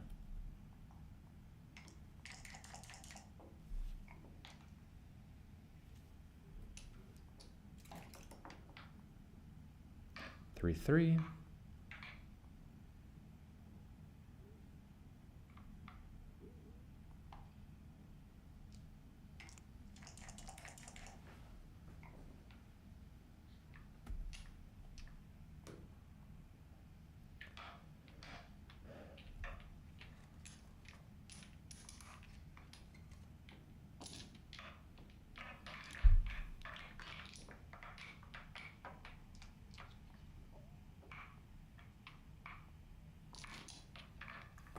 Well,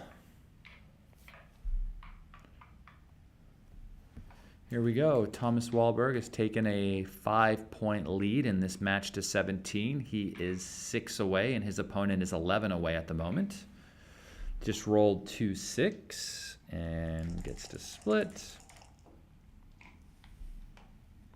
4-3. Just play the 4 down and split with the 3. He did this last time. He's doing it again.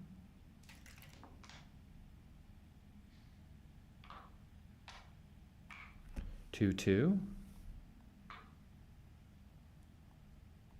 I think this is a good play. Do I enjoy tournaments or cash games more? Well, cash games. It's not even close. It's not even close. I mean, it depends on the level of the cash game, though. Would I want to be in a $10 chouette somewhere? Not for a long time, no. But if I were in a game of, okay players for a few hundred a point, I would much prefer to be doing that.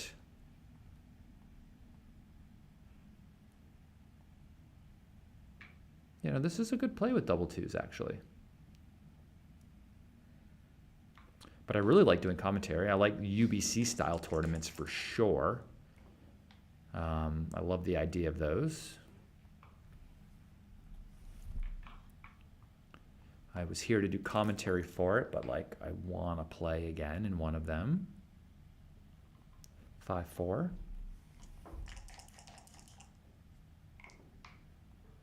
3-4. Last time I was in New York was when you were in New York. Ryan. January. 4-1.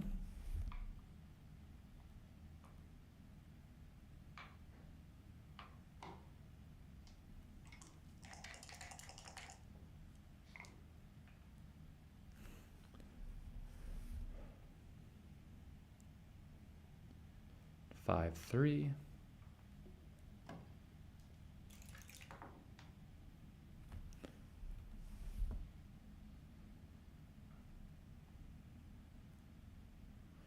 Okay, well, I mean, black does not want to leave a shot here, right? So I see only one play that doesn't leave a shot, and that is just playing both of the spares off of the 6 and off of the 4. I think anything else that leaves a shot could be pretty bad.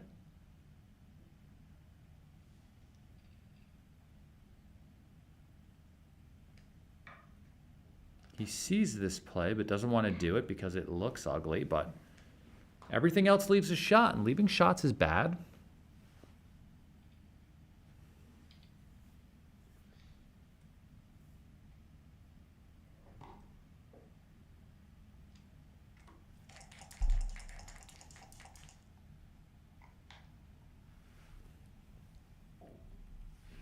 Five, 3 slots the 5 point, of course.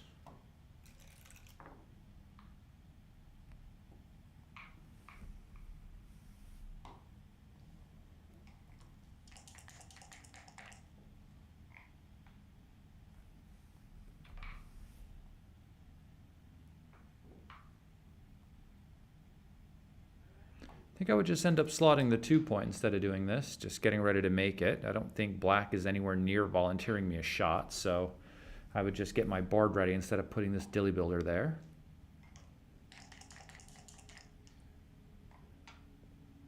Five, 3.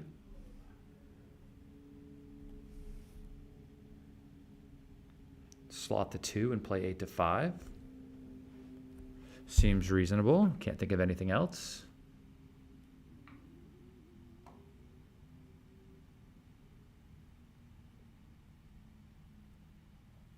Yeah, so these are a new version of the Galaxy Precision dice where they are naturally anti-glare. Something about the way they were manufactured makes these black and white dice and all of their colored dice, which are now kind of frosted on the inside, anti-glare. And so instead of having to like do something to the dice in order to make them anti-glare, they just are anti-glare.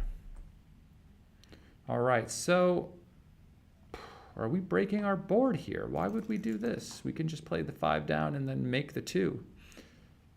I do not like breaking my board because when my opponent's position gets brittle like this, they now can leave me a shot, which they are doing, right? And now how can I hit them? Okay, here we go. We hit, right? And you can't even do it because we broke our board.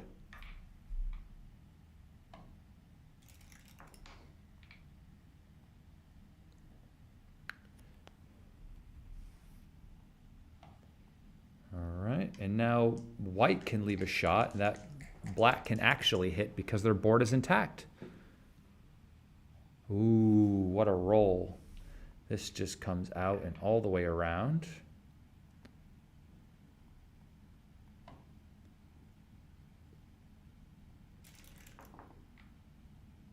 Three, 1. I think I would just make the 5 point actually, instead of shuffling or doing anything else. Yeah, anything like this. This is good. I like this play.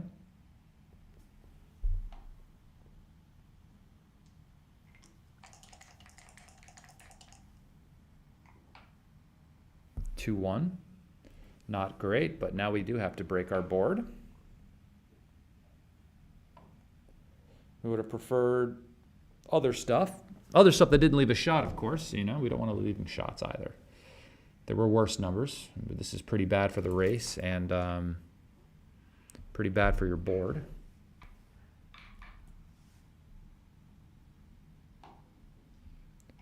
Not sure why everyone's shuffling checkers on the inside. I would have just brought it in. But it's okay. 5, 4. Clears the 12.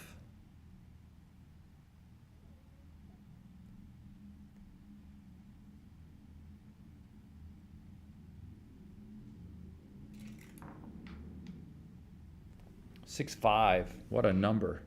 Gets to clear the 16.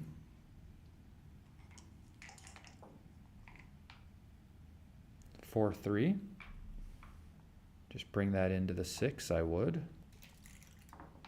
But this is sure is fine. 2 crossovers here. 6, 2. I put this on the 6 point.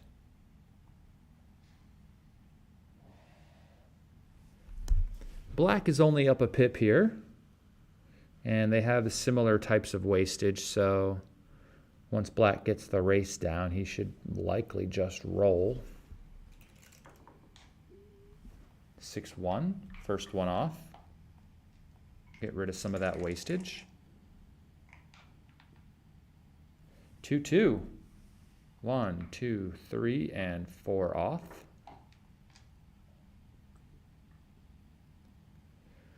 Well, they just gained a pip on you. 5, 6, okay. Probably have a cube next roll. Maybe we missed our market with this. It depends on what he rolls. 5, 5, we've missed nothing. Wow, what a shake. How dare the dice. 6, 3, okay, nice follow-up. So what is it now? 11. Okay, he's got nothing. This is just 4-3. Not good to have that gap on the 3 there. Would have preferred to have rolled some other number without a 3 in it. 4-3. This gap could be funny. Could cause him to miss, and that could be a problem. He hopes to not roll one here. This is really telling this this roll.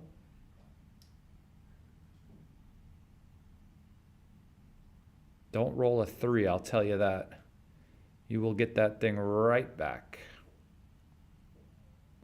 If you double now, this is not good. It's not really a 3-roll position because you could miss with any 3.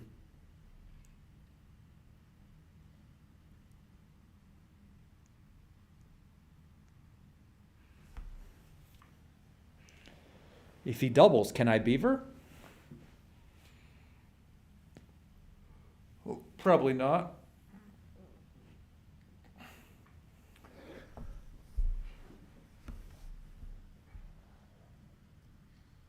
He's thinking he might not roll a 3. Well,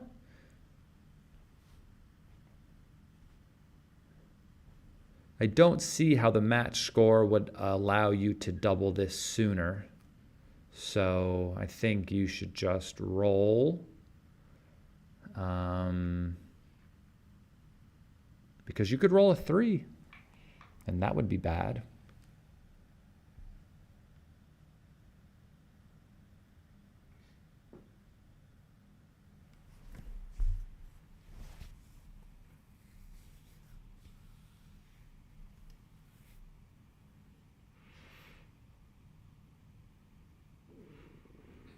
And you can't afford a miss, and your opponent can. And your doubles don't work as well as your opponent's either, to be honest, right? I mean, double 2s takes 3 guys off instead of 4. Double 3s takes 2 guys off instead of 4.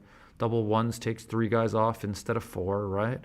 Whereas if your opponent rolls double 2s, double 3s, double 4s, double, you know, it all takes off at least an odd number of checkers, which puts him in a 2-roll position where some of your doubles don't even do that for you, right? So like some of your numbers that might look crushing aren't even that crushing. Just ship it. What are you talking about? Do not ship it. Now, fans of what? I'm a fan of like good play. So like I want to see players make the best plays possible. If I want to watch players be reckless, I'll watch poker, you know?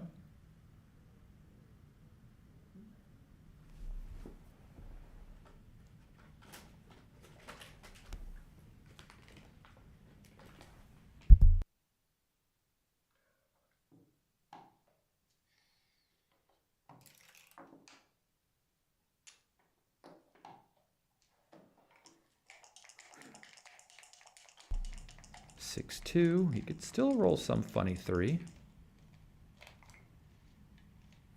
3, 4.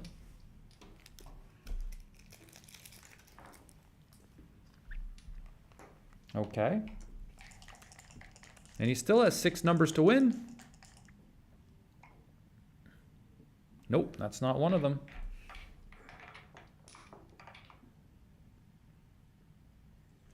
I will bet against the cube.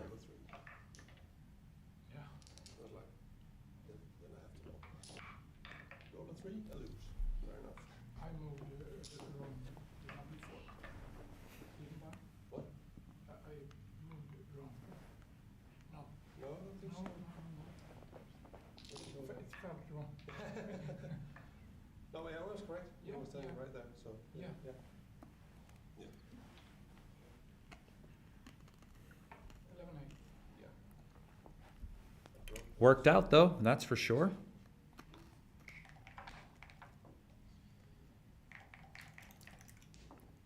And I think Kenneth is playing great, by the way.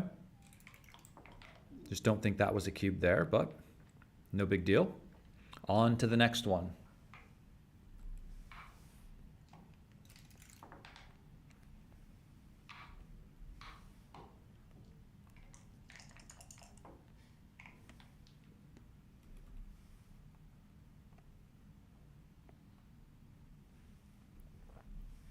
4-1 should just make the 9 point, of course. Making new stuff is good. What? Should make a new point. You're still leaving a shot, but you would at least have had something for the effort, right? 2-3.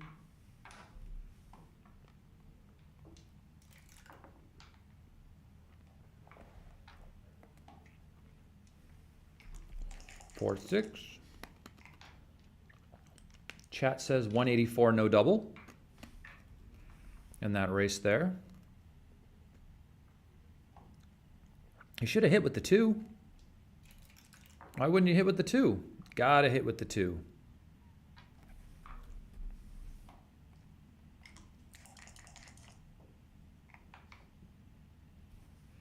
Two, 4. Now we hit with the 4, right?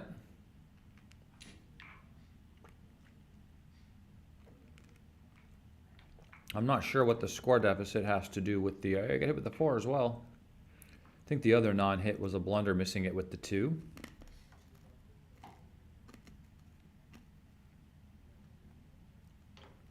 I think this is a nice cube.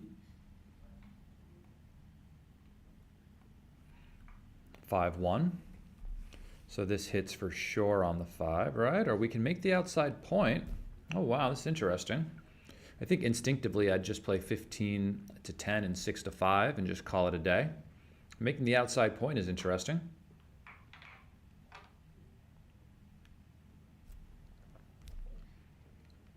Ryan says the score deficit doesn't matter much in gammonless positions. This is very true.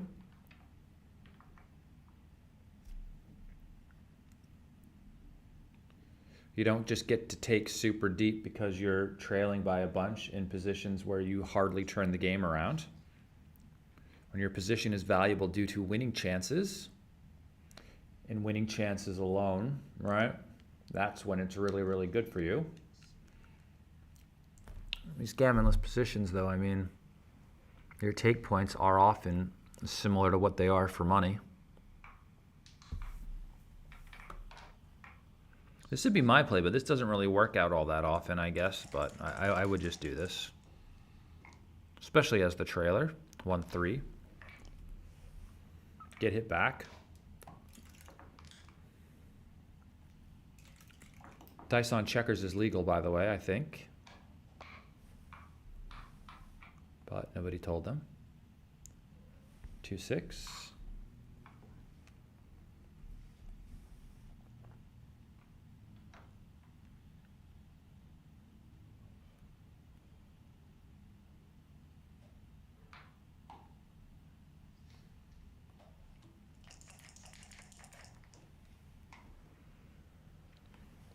Four, 1. Advanced anchor here, and yeah.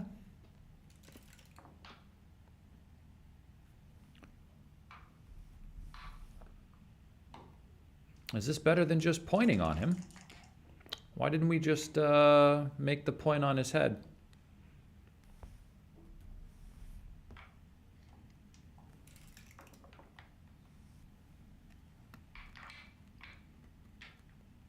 The rules on the website, no dice on checkers, so they have 2 events at the same place, and they have different rules?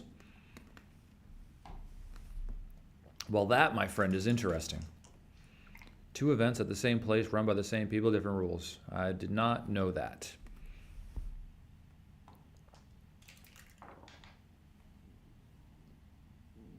Double 1s.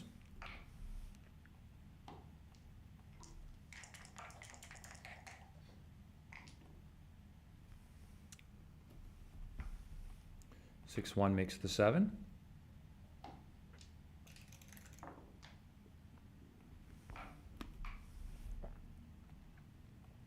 If I were president, I would make dice on checkers legal.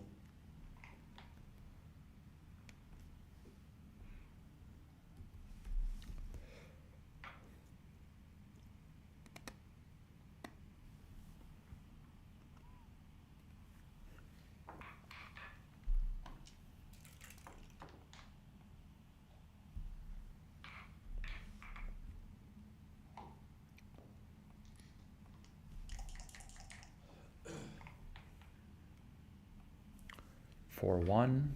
Just clean up the blot. No need to leave extra shots around the board.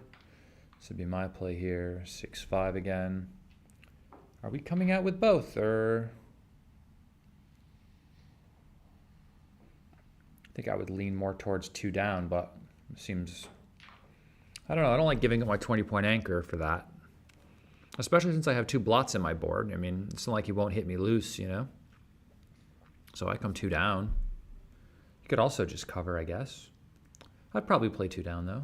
But covering seems fine.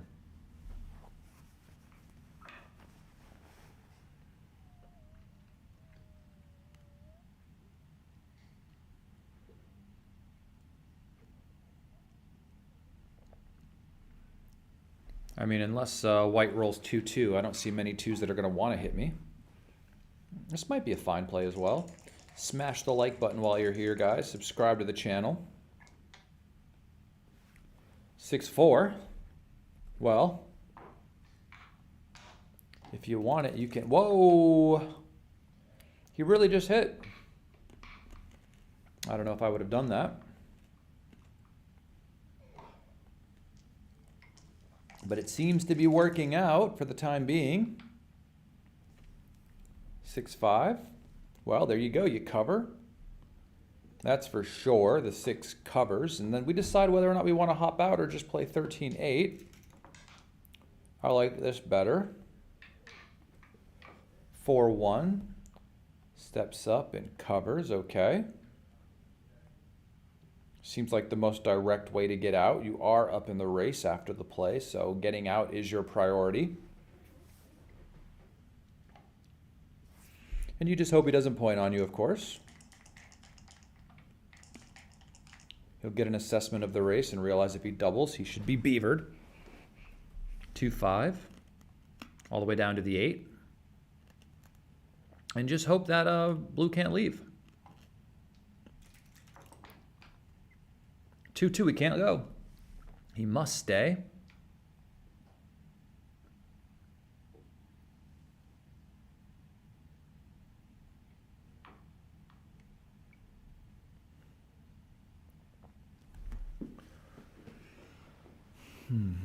Should probably get rid of the midpoint here. All this stuff from the 8 point seems a little funny, but I like this play too, actually. Slot the 2 if you want.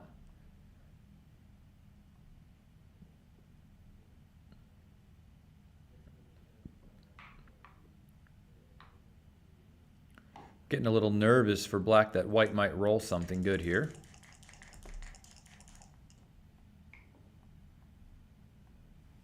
Five, 2, nope, nothing good.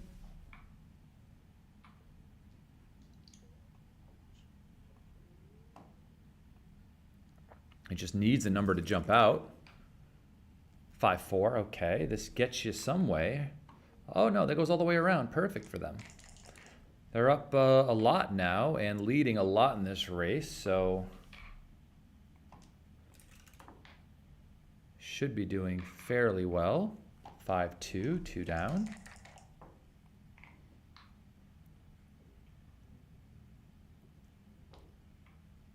Five, 5, okay, this helps them catch up in the race. I would, yeah, bring both down, 1 here, 1 there, seems good. 2-4. And here again, I think I would have just gone to the 5 point. I think that someone needs to let the guys know about the races and where the checkers, how filling in that gap is so important. Mochi had a lecture on these in New York City. What is it, a few years ago, 2 years ago now? Where he talked about whether or not he should bear in or slot a point. Just about bearing in positions. And I thought that was really useful. I think it's on YouTube, actually, so if anybody out there wants to go and find it, it's certainly available. You can learn about those positions yourself. 2 in, 3 off.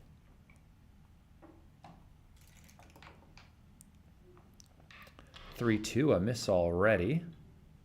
And they should fill in the 2 point. 3-6. Double ones. Okay, it gets 3 checkers off, but it's not a big roll. White is up 4 pips on roll, 6-2. They're holding a 2 cube, 5-4.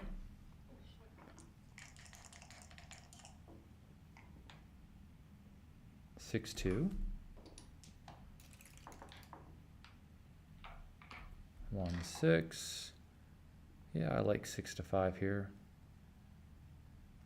And what does he have here? So 8, 16, 24.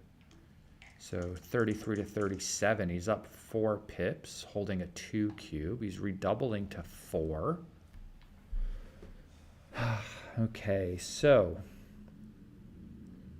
let's just see what we would do in a straight race. So 1, 2, 3, it's a 4-roll position versus a 4-roll position. So 33 minus 5 is 28. Divided by 7, his point of last take would be 4 pips. So I'm assuming this would be, I don't know, maybe a take in a straight race.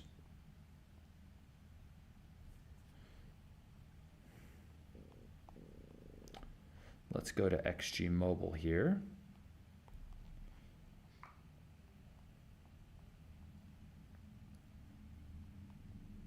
And this would be a very easy take in a straight race. And let's see about the recube at the score.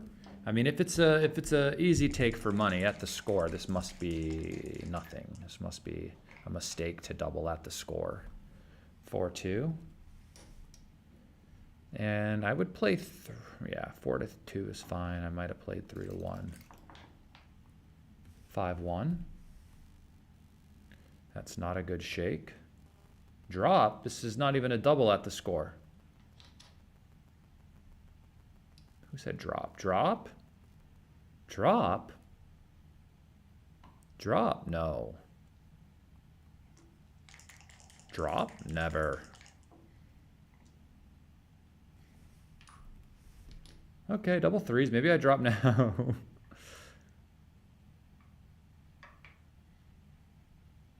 I don't know. I'd probably play 5-2 again, to be honest, but this is probably okay. I'd probably play 5-2 again, though. 6-2. Wow, huh? Well, does he need doubles to win? Probably. Double ones. 1, 2, 3, and then 5-4. A nice, big, juicy double fives or double sixes would be good. 5-1, another misser. Not ideal. So maybe we play 5-4, give ourselves double fours. But we don't get a lot off with double threes. So maybe double threes. No, we'd still need another double. So I'll take the 5 off.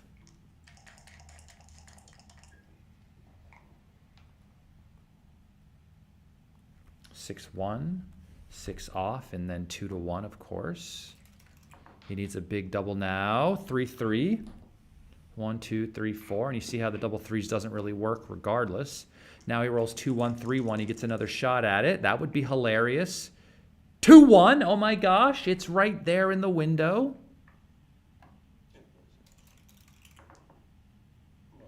$2-1. No. That would have been hilarious, by the way.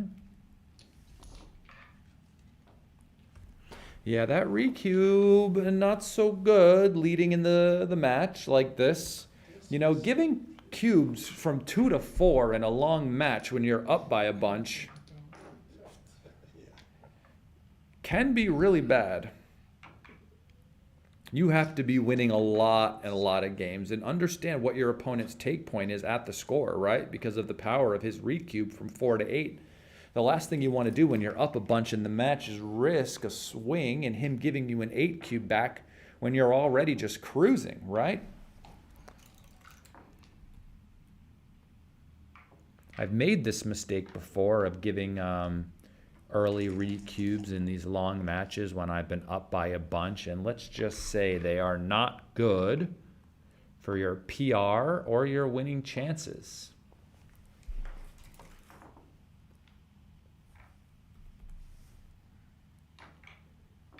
6-4, just points.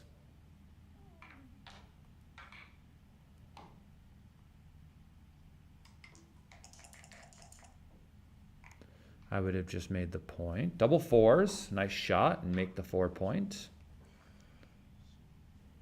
What a fantastic roll from Thomas.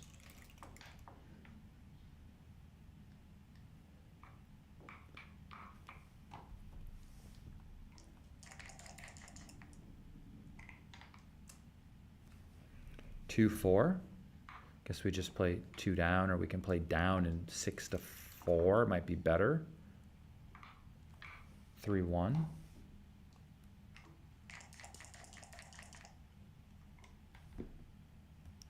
4-1 makes the 5. Fantastic roll. 4-1. Yeah, just have to come out. You're not, I mean, you're up in the race, so you can't really stay back and like anchor, and then anchor and do what? The cube was not reset. Okay, I see that. 2-3, just 13-8. And Black would love to roll a 6 here. 3-1, he can't believe it.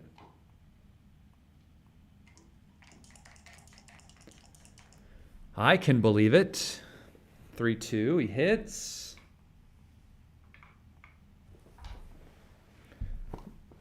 Any number that would make the 7 point for white on the next roll would be great.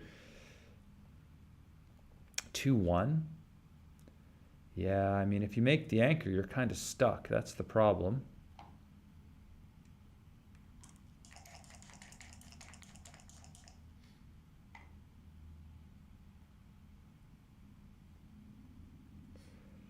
6-5. Yeah, what's the problem here? We just go stack everything on the 5 point. Leaving our anchor leaves the game a bit open to the whims of Black's rolls. 6-1 makes the bar. That's a pretty good shake.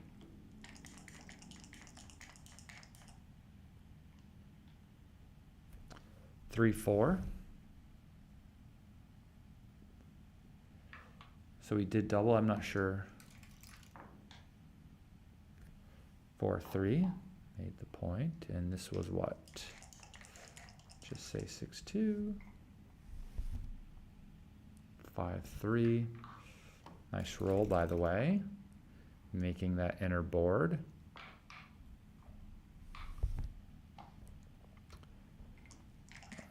Oh, 5-2. Did you roll 5-2? The best play, I think you should have ran. 2-6. This is 6 is forced, and I guess he just has to continue, right? 5-1.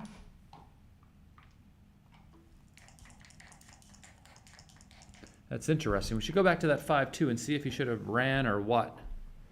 Who knows? But the 4-3 was destined to be. I would just bring the 3 around. I wouldn't play like 8-5 or something. I think that's a bit too big. 4-6 fans. 4-4. So this should switch. Should definitely switch. We don't want him to anchor.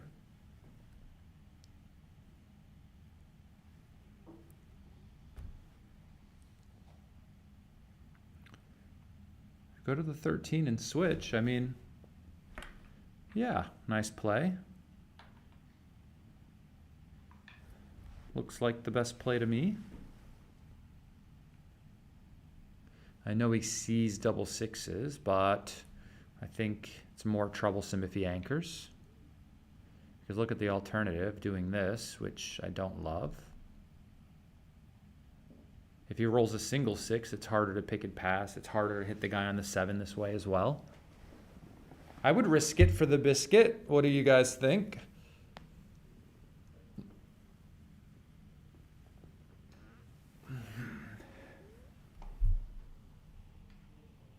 Yeah, we can't let him anchor, but I'm not playing this tight afterwards, so I'm just going to go for him. 6-1.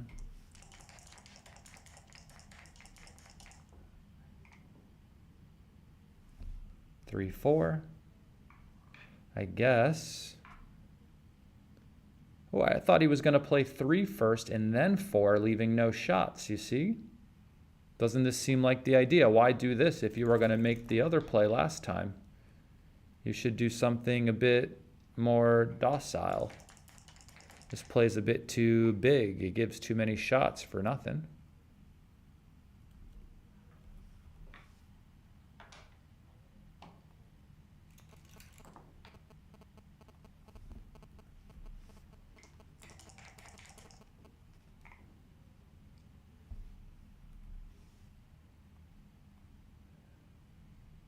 Five, 4.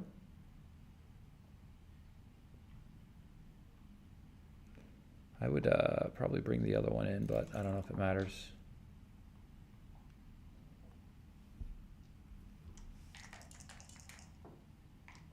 It might matter. 4, 3.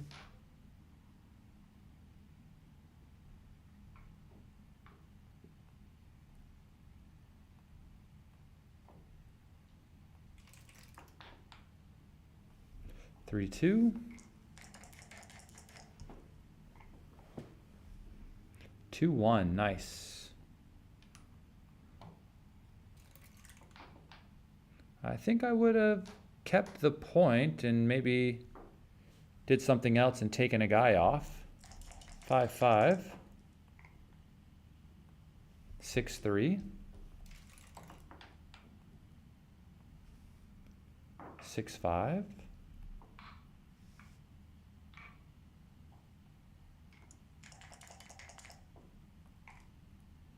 2-2.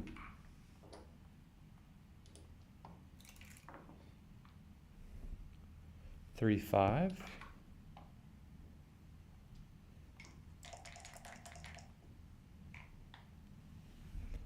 3-5.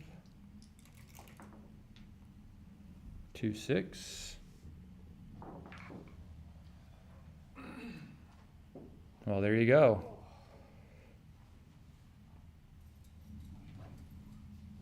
We have a match winner. And the match winner is Mr. Thomas Wahlberg.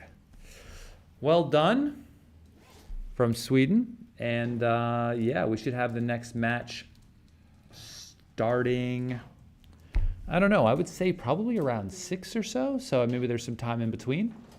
But maybe it's dinner break time right now, and then the next set of streaming, I believe, is going to be the UBC streaming, which will be on a different link sometime in the future. But I really don't know. All right, so I will see you guys later. Yeah, and congrats to the winner of this match. And check the Draw Boss link to see how the standings are going, and I will see you guys on the next one. I'll see you in a bit. Bye. And bye, Ryan. See you guys later. Bye, Bill. And everyone else in Chatlandia.